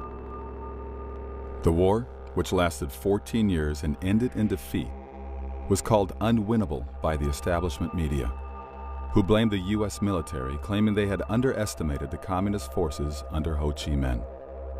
That war was part of the proxy wars that happened all around the globe in the name of fighting communism. But it was also a means of reconstructing the Asian Pacific sphere of influence to make it safe for globalism. Again, the whole world had to be made over and brought up to standards for globalism. China being such a major power, Japan more or less under the yoke of the post-World War II agreements, and Vietnam down there on the triangle had to be basically reformed. That was the real reasons for the war. What we were told as Americans was not that we were fighting for our freedoms, not that we were stopping an evil that would take over the whole planet, but that we had been attacked on a ship, the Gulf of Tonkin, an incident that we now know clearly in history didn't happen the way we were told at all. The media's memory was short. After World War II, U.S. foreign policy dictated that France leave Vietnam. The United States initially supported Ho Chi Minh. In 1945, the OSS, forerunner of the CIA, trained Ho's army and provided him with guns and 20,000 cartridges, which he used to fight the French. The U.S. press glorified him. In 1946, Newsweek compared him to George Washington. In 1954, with its troops hemmed in by Ho's forces at the critical battle of Dien Bien Phu, France begged the United States to intervene. An aircraft carrier strike would have averted disaster, but the U.S. government refused. Following the French pullout and the division of Vietnam into the North and South, U.S. foreign policy's next objective was removing Emperor Bao Dai, the one man capable of uniting the country. Bao Dai exclaimed, "If your country had given me 1,000 of the sum they spent to depose me, I could have won that war." Through a rigged plebiscite, Ngo Dinh Diem, the CFR's choice, was installed as South Vietnam's president. The South Vietnamese hated the oppressive Diem, who drove many into the communist arms. In the meantime, CIA Colonel Edward Lansdale, CFR member, oversaw the disarming of three powerful anti-communist groups in Vietnam: the Cao Dai sect, Hoa Hao sect, and Le Van Bien's private army. Having sponsored Ho Chi Minh in destroying French, imperial, and local opponents at every level, our CFR policymakers now launched the tragic conflict. World War II. The USA fights on two fronts, Europe and the Pacific. The Germans and Japanese were tough and well-equipped, yet we crushed both military empires with our allies' help in just 3.5 years.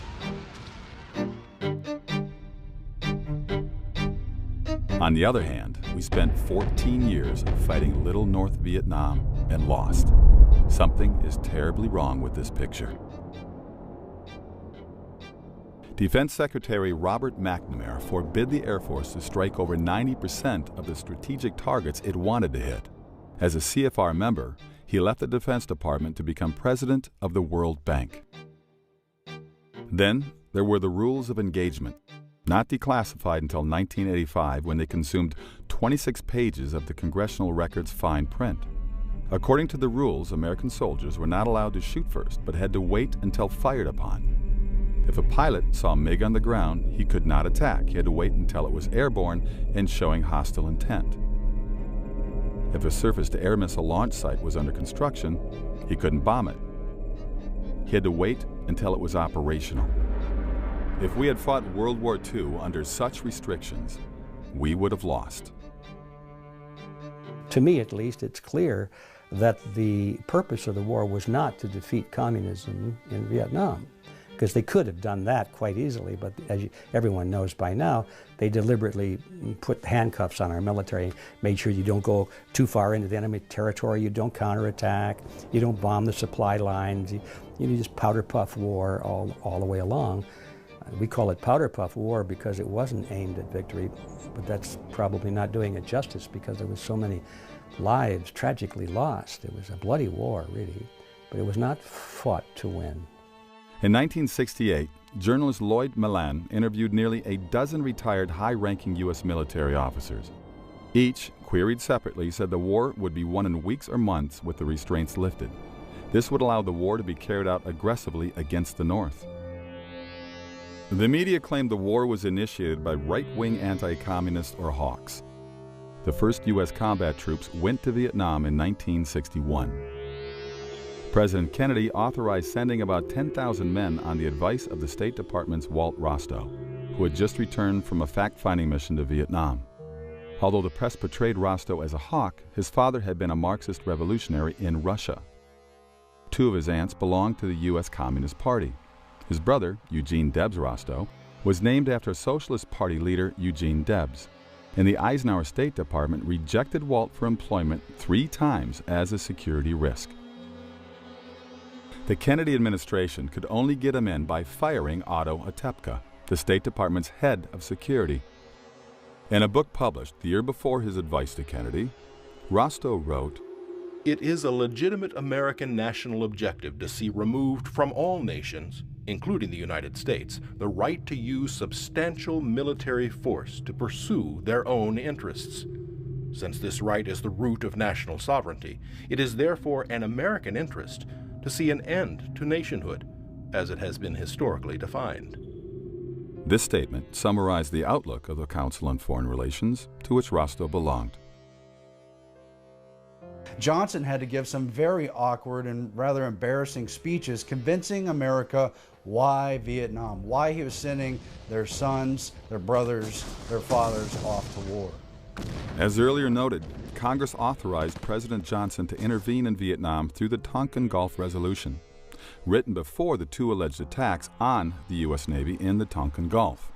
Admiral Stockdale testified that the second attack never happened. The premature resolution was written by William P. Bundy, Assistant Secretary of State for Far Eastern Affairs and member of the CFR. Like Rostow, Bundy was portrayed as a hawk. Yet, in the 1950s, Bundy headed the defense fund for Soviet spy Alger Hiss. After Bundy left the State Department, David Rockefeller appointed him editor of Foreign Affairs, Journal of the CFR, and America's leading opponent of national sovereignty. In 1964, President Johnson successfully ran for re-election against Republican Barry Goldwater, whom the press branded a warmonger. After the election, Johnson himself suddenly began escalating the war, committing hundreds of thousands of troops. He made the decision at the urging of a secret clique called the Wise Men, 14 senior advisors, 12 of whom were CFR members. The Wise Men included a number of important Council on Foreign Relations members, 6 key members actually: Averell Harriman, Robert Lovett, and John J. McCloy, all 3 of them Bonesmen, and all 3 of them very closely tied to the banking powers of New York City and to the Rockefeller family. John J. McCloy's resume reads like a true globalist. He was a Skull and Bones member. He was a member of the Council on Foreign Relations. He was in the staff as an Undersecretary of State during World War II, and he would later go on to head the Rockefeller Foundation. He was the president of the Council on Foreign Relations for a solid decade, and he was head of the World Bank. The leader of the Wise Men, who led the demand for escalation, Dean Acheson. Even before the United States recognized the USSR in 1933, the murderous dictator Joseph Stalin selected young attorney Acheson to represent Soviet interests in America. Truman's Secretary of State, Acheson, surrounded himself with communist and security risks, such as John Stewart Service, John Carter Vincent, and Lachlan Curry. He promoted Service even after the FBI caught him passing government secrets to communist agents. Acheson's law partner was Donald Hiss, brother of Soviet spy Alger Hiss and a member of the Communist Party. In short, the men who maneuvered us into Vietnam were not anti-communist, but soft on communism or even pro-communist. Nor were they flag-waving patriots. They were globalists who opposed nationalism in favor of world government. Part of it was to train an international military force, to get the world used to thinking of solving conflicts through international groups such as the UN, and to develop those mechanisms. Nearly all key policy planners during the Vietnam War were CFR members. The same clique that involved us in the war authored the rules of engagement and other restrictions preventing victory. Clearly, Vietnam was not a blunder, but happened as planned. So Averell Harriman, Robert Lovett, John J. McCloy, and their associates like George Kennan manipulated policy around the Vietnam War and most of the other conflicts that we saw during the middle years after World War II. All of them mired in confusion, lies, manipulated data, cables, communications that were presented in a framed, skewed manner to goad America into the policy decisions being made in New York City, not in Washington, D.C. One of their goals, successfully implemented, was to provoke an American political slide to the left in a furor of anti-patriotism, epitomized by the burning of American flags on college campuses. Destroying patriotism is prerequisite to absorbing nations into a one-world government.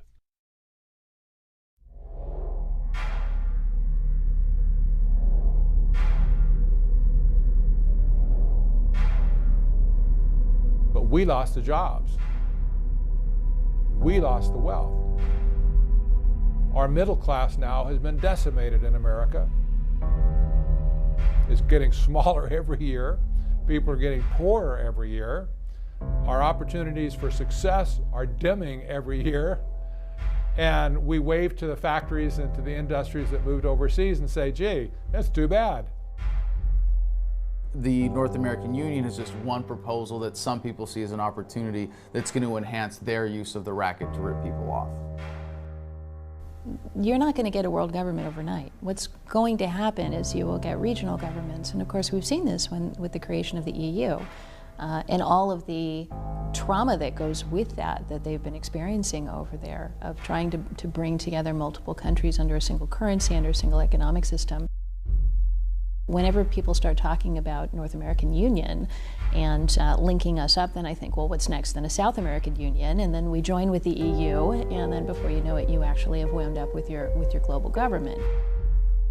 When they consolidate and centralize power and decision-making processes in these regional communities, it's going to be a very much simpler process for them to then consolidate power from those regional areas, because there'll only be a few of them, and then to bring that together will be child's play in comparison to trying to bring together hundreds of countries worldwide. North American Union is especially dangerous, as are, again, many of these free trade agreements like the TPP. Why? Because they trump our Constitution.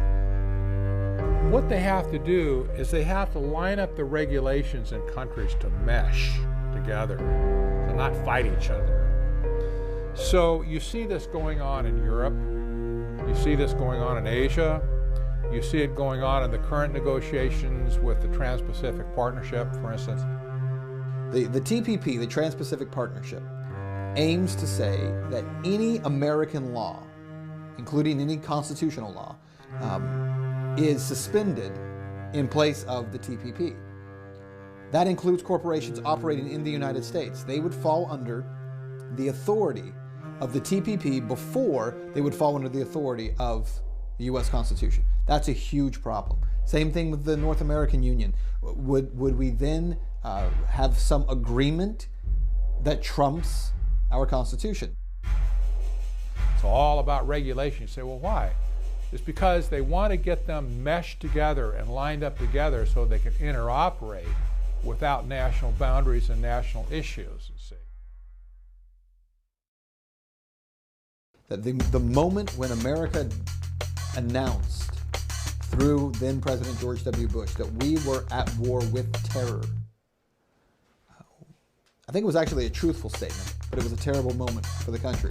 But the terror wasn't what they claimed that it was. $60 billion worth of spying on we the people?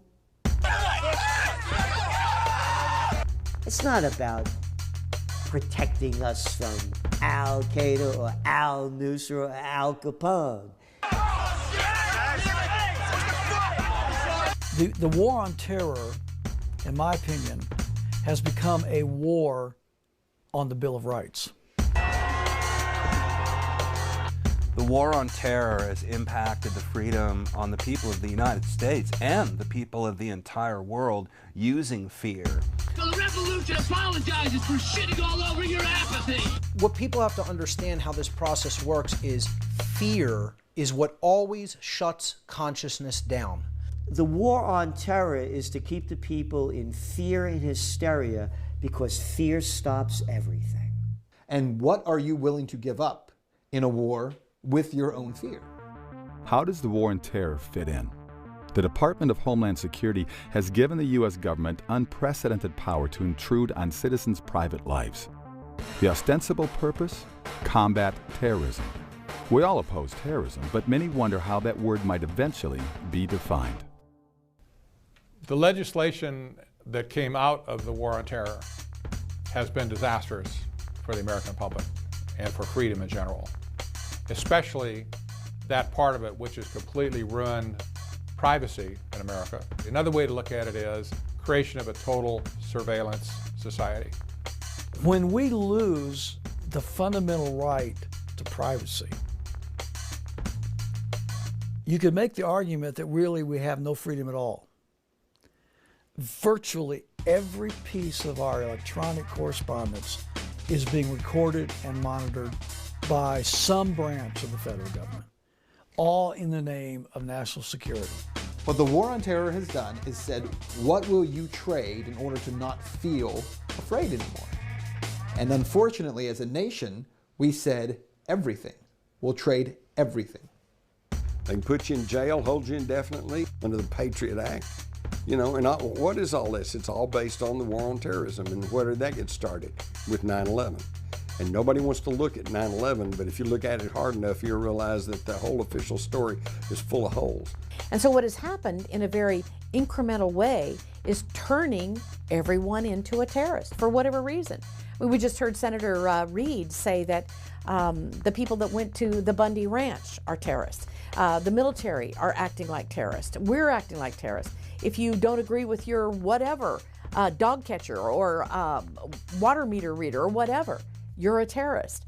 So again, we're back to the same thing as with the communists, which is today a terrorist is just anyone who disagrees with you. And it is polarizing and fragmenting society. The concept of Homeland Security did not originate after the Twin Towers attack, but with a 1998 proposal by the United States Commission on National Security, which had 12 members, 9 of whom belonged to the CFR. They recommended a National Homeland Security Agency, the very phrase President Bush used 9 days after 9/11.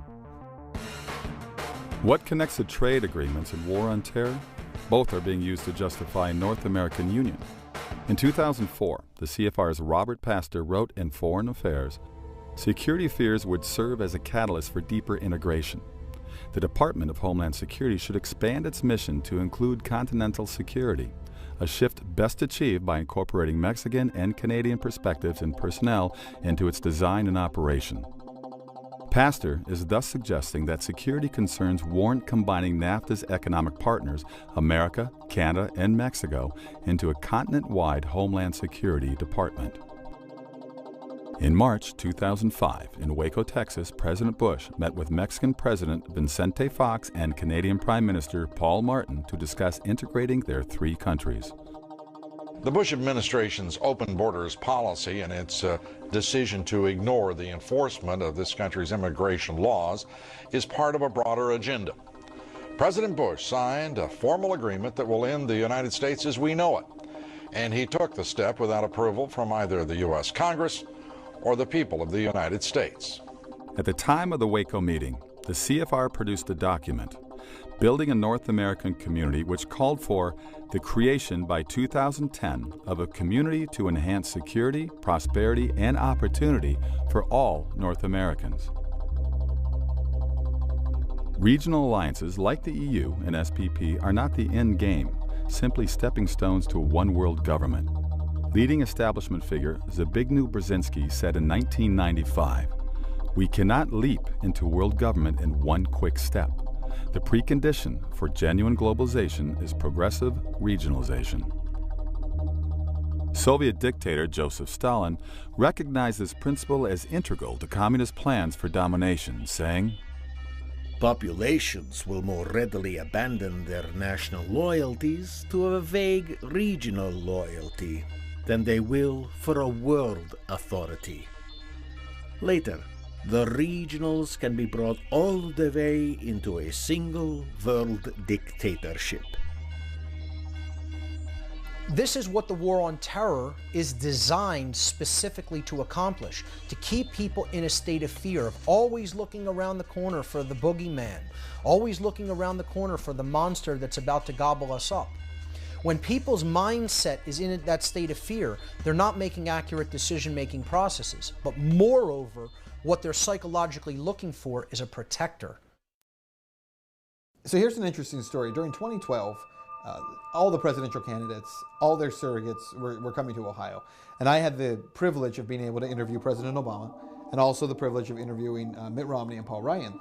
And it was during the Mitt Romney-Paul Ryan interview, when I went in to interview them, you get 5 minutes with the candidate, you go into the room, it's basically a stream of media coming in and out the whole time. What's fascinating is I went into that interview with Romney and Ryan, and I sat down on a bar stool, and they were both on bar stools in front of me, the backdrop behind them. And what was a little bit different about this is while there were a lot of people in the room, and that always happens, there was one guy in particular on a sofa behind me who was sitting there as I walked in. And so I sat down, we start the interview. Now what's a little bit different about this is typically when you're interviewing someone, it's a one-on-one interview. In this case, it was two-on-one. And so I would, ask one a question and then to the other one, back and forth. What was really interesting to me was as I was talking with them and interviewing them, I would notice out of my peripheral vision, I'm talking with Congressman Ryan, and I could see Governor Romney looking past me at the guy on the sofa behind him. And then when I would turn to Governor Romney and I would interview him, I could see Congressman Ryan doing this. And if you go back, by the way, and you watch the actual full interview, I would tell people, just go back and watch not the guy I'm talking to, watch the other candidate and how they're looking past me at this guy. And it was almost like they're doing, baseball signals at each other. And so they're, kind of go through this. We do the interview, we're all done. And after I left, I was really interested in who the guy was on the sofa behind me. And so I stopped one of the press people on the way out and I said, "Oh, by the way, who was the guy on the sofa?" And they told me his name, which at the time didn't mean anything. And then they said, "Oh, he's with the Council on Foreign Relations and he's advising the candidates." And when he said it, now that got my attention because they said it as if it was a very positive thing, right? Which is, well, Governor Romney needs more experience on foreign issues and foreign affairs. So it's a good thing. In my opinion, of course, it was, oh, great. So you have someone from this globalist think tank who is basically sitting behind me during an interview and letting them know what they should and should not say. So it was kind of an interesting experience. The freedom of the press and the freedom of religion were supposed to be two of the greatest vanguards of liberty for the country, according to our First Amendment. The purpose of the broadcast media, or the controlled, formerly mainstream media, has always been to be a propaganda tool for the government, for the superclass. And you can see how this works in a very simple sense in America with the White House and access to the White House press room. If you don't toe the line, if you're not official corporate media, it doesn't matter how big your audience is, we're going to control the conversation. If you can be an appropriate mouthpiece for government, if you're not going to challenge the paradigm of statism, we will give you access. Americans today are disenfranchised and disempowered because we don't have enough of the relevant information. Read the quotes from Katie Couric and saying that they got pressure from the administration. I can't think of a worse scenario for the future of freedom. If this documentary is true, why are its claims almost never discussed in mainstream media? After all, the Constitution mandates freedom of the press. How could so many news organizations fail to notice the stories we've discussed? That's because the information we do get has been filtered and framed in particular ways. It can be easily seen in the mainstream media. You have a mentality within your newsrooms in which people really do honestly believe if networks don't talk about it, it's not a story. So if Fox isn't saying it, if NBC's not saying it, CNN or ABC, if they're not saying it, it can't be true. Although America has a free press in principle, this does not guarantee accuracy of the press. To achieve its objectives, the establishment always knew it needed to control the media, the primary molder of public opinion. Do you have any people being paid by the CIA who are contributing to a major circulation American journal? We do have people who submit pieces to American journals. The national news media is, for all intents and purposes, a totally controlled medium. A free and independent press at the national level just does not exist. You have any people being paid by the CIA who are contributing to the national news services, AP and UPI? Well, again, I think we're getting into the kind of detail, Mr. Chairman, that I'd prefer to handle in executive session. You know, people will say, why isn't the media doing their job? I beg to differ. The media is doing exactly what they are designed and paid to do. They are steering public perception in the way that the people at the current positions of power want the public perception to go in. Not continuing Congresswoman Harman, let me interrupt you. Congresswoman, let me interrupt you just for a moment. We've got some breaking news out of Miami. Stand by, if you will.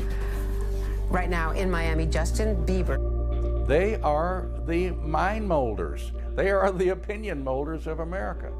And if you ask a guy some of the technical questions like you've asked me in the last few minutes on the street, you'll hear him reciting something that Rush Limbaugh or somebody else said on radio or TV.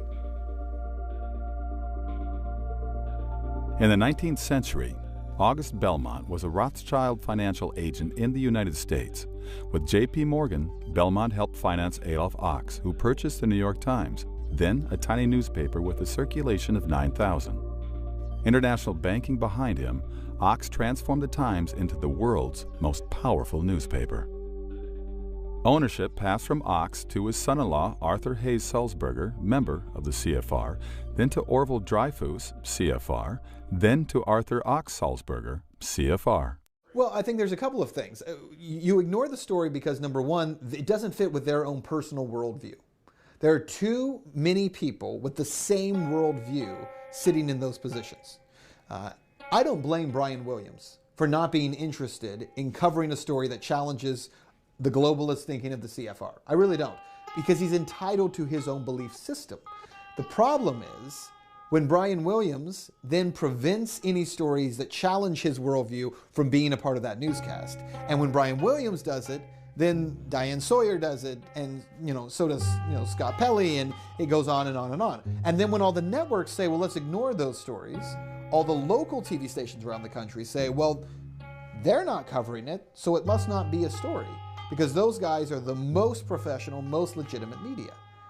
The Times' editorial policy has consistently paralleled the establishment's agenda.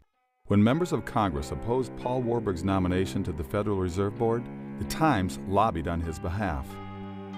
When communist Fidel Castro was trying to seize Cuba in 1959, a series of articles by New York Times reporter Herbert L. Matthews, CFR, persuaded Americans that Castro was the George Washington of Cuba. By 1962, Castro had Soviet missiles pointed at America. During the Vietnam War, the Times demoralized the public by publishing an alleged expose of the war's origins, the Pentagon Papers, a leaked Defense Department study. Leslie Gelb, who oversaw the study, went on to be a Times correspondent and editor. So will Gelb do an expose of the CFR? It's not likely anytime soon. He was the council's president for 10 years and remains president emeritus. If you're one of those CFR members of the news media, If you're Brian Williams, who's a member of the CFR, if you're Aaron Burnett, who's a member of the CFR, if you're sitting there in your newscast that night and some story comes across about, we should look into the Federal Reserve Bank, you're probably not going to do that. You're going to ignore that. If people are protesting the Federal Reserve Bank, are we going to talk about that? No, we're not going to. Innumerable Times executives, editors, and reporters have been CFR members. The Times won't expose the CFR because they both belong to the same hierarchy. A similar picture can be sketched of other major news organizations. Media diversity is an illusion. People get caught up in debating if MSNBC has a better perspective than Fox News or ABC, NBC. These are a very narrow window of information. Here's your news, here's the report on what's happening through the Republican lens, through the liberal lens, but they're not getting down to the roots and down to the basics and saying, here's the true fundamental problems in society and here's the true solutions. There is this illusion in America we have a diverse media because we have so many diverse outlets. And a person might say, well, I know this story is true because I saw it on America Online, and then I turned on my television and CNN said the exact same thing.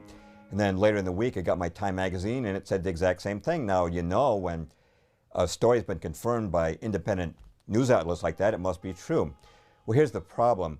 Until the recent AOL spinoff, America Online, CNN, and Time magazine were all owned by one corporation, Time Warner.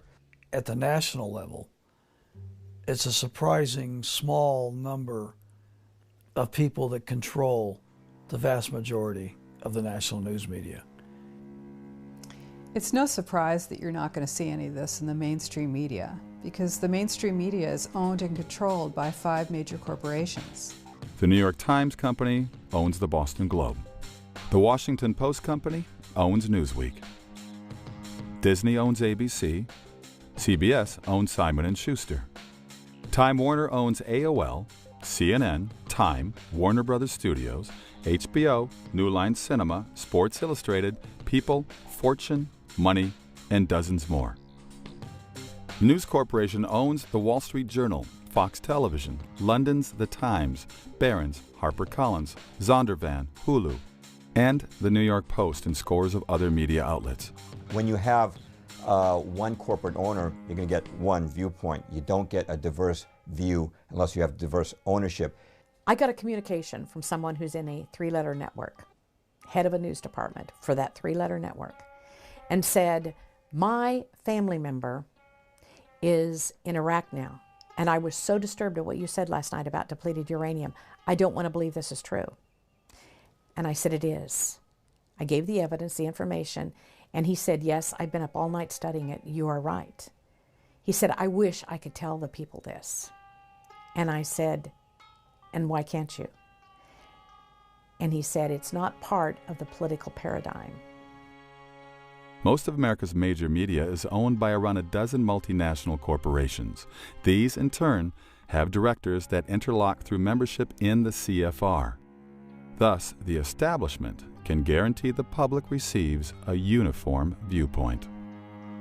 The mainstream media will not cover many of these issues in part because of the people who pay to sponsor their television shows. When you have major corporations that are doing pretty disgusting things to the mainstream public, paying to have TV exist, they're not going to want the commentators discussing about the things that they are doing and how they're awful. You're not going to see the truth in mainstream media, and in fact, you're going to see disinformation agents. You'll see people like me smeared in the media. If it comes out at all, the information that we're talking about, you're going to find that it's marginalized. Once a year, the world's elite from government, banking, industry, and media hold an international summit called the Bilderberg Conference. The meetings are closed to the public. In 1991, speaking before the Bilderbergers, CFR Chairman David Rockefeller described the media policymaker marriage. We are grateful to the Washington Post, the New York Times, Time Magazine, and other great publications whose directors have attended our meetings and respected their promises of discretion for almost 40 years. It would have been impossible for us to develop our plan for the world if we had been subject to the bright lights of publicity during these years.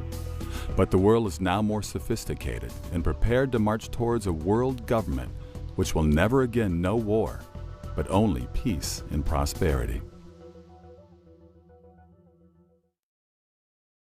But I don't think we're buying into it as much anymore. I think that the advent of new media, I think the internet, social media, the ability for people to talk to each other, communicate, share information like at no other time in human history really renders a lot of the propaganda that we face unusable. It's very tempting when you look at the short-term trends in the American government and the application of technology in organizations like the NSA to think that we're heading towards a totalitarian surveillance state.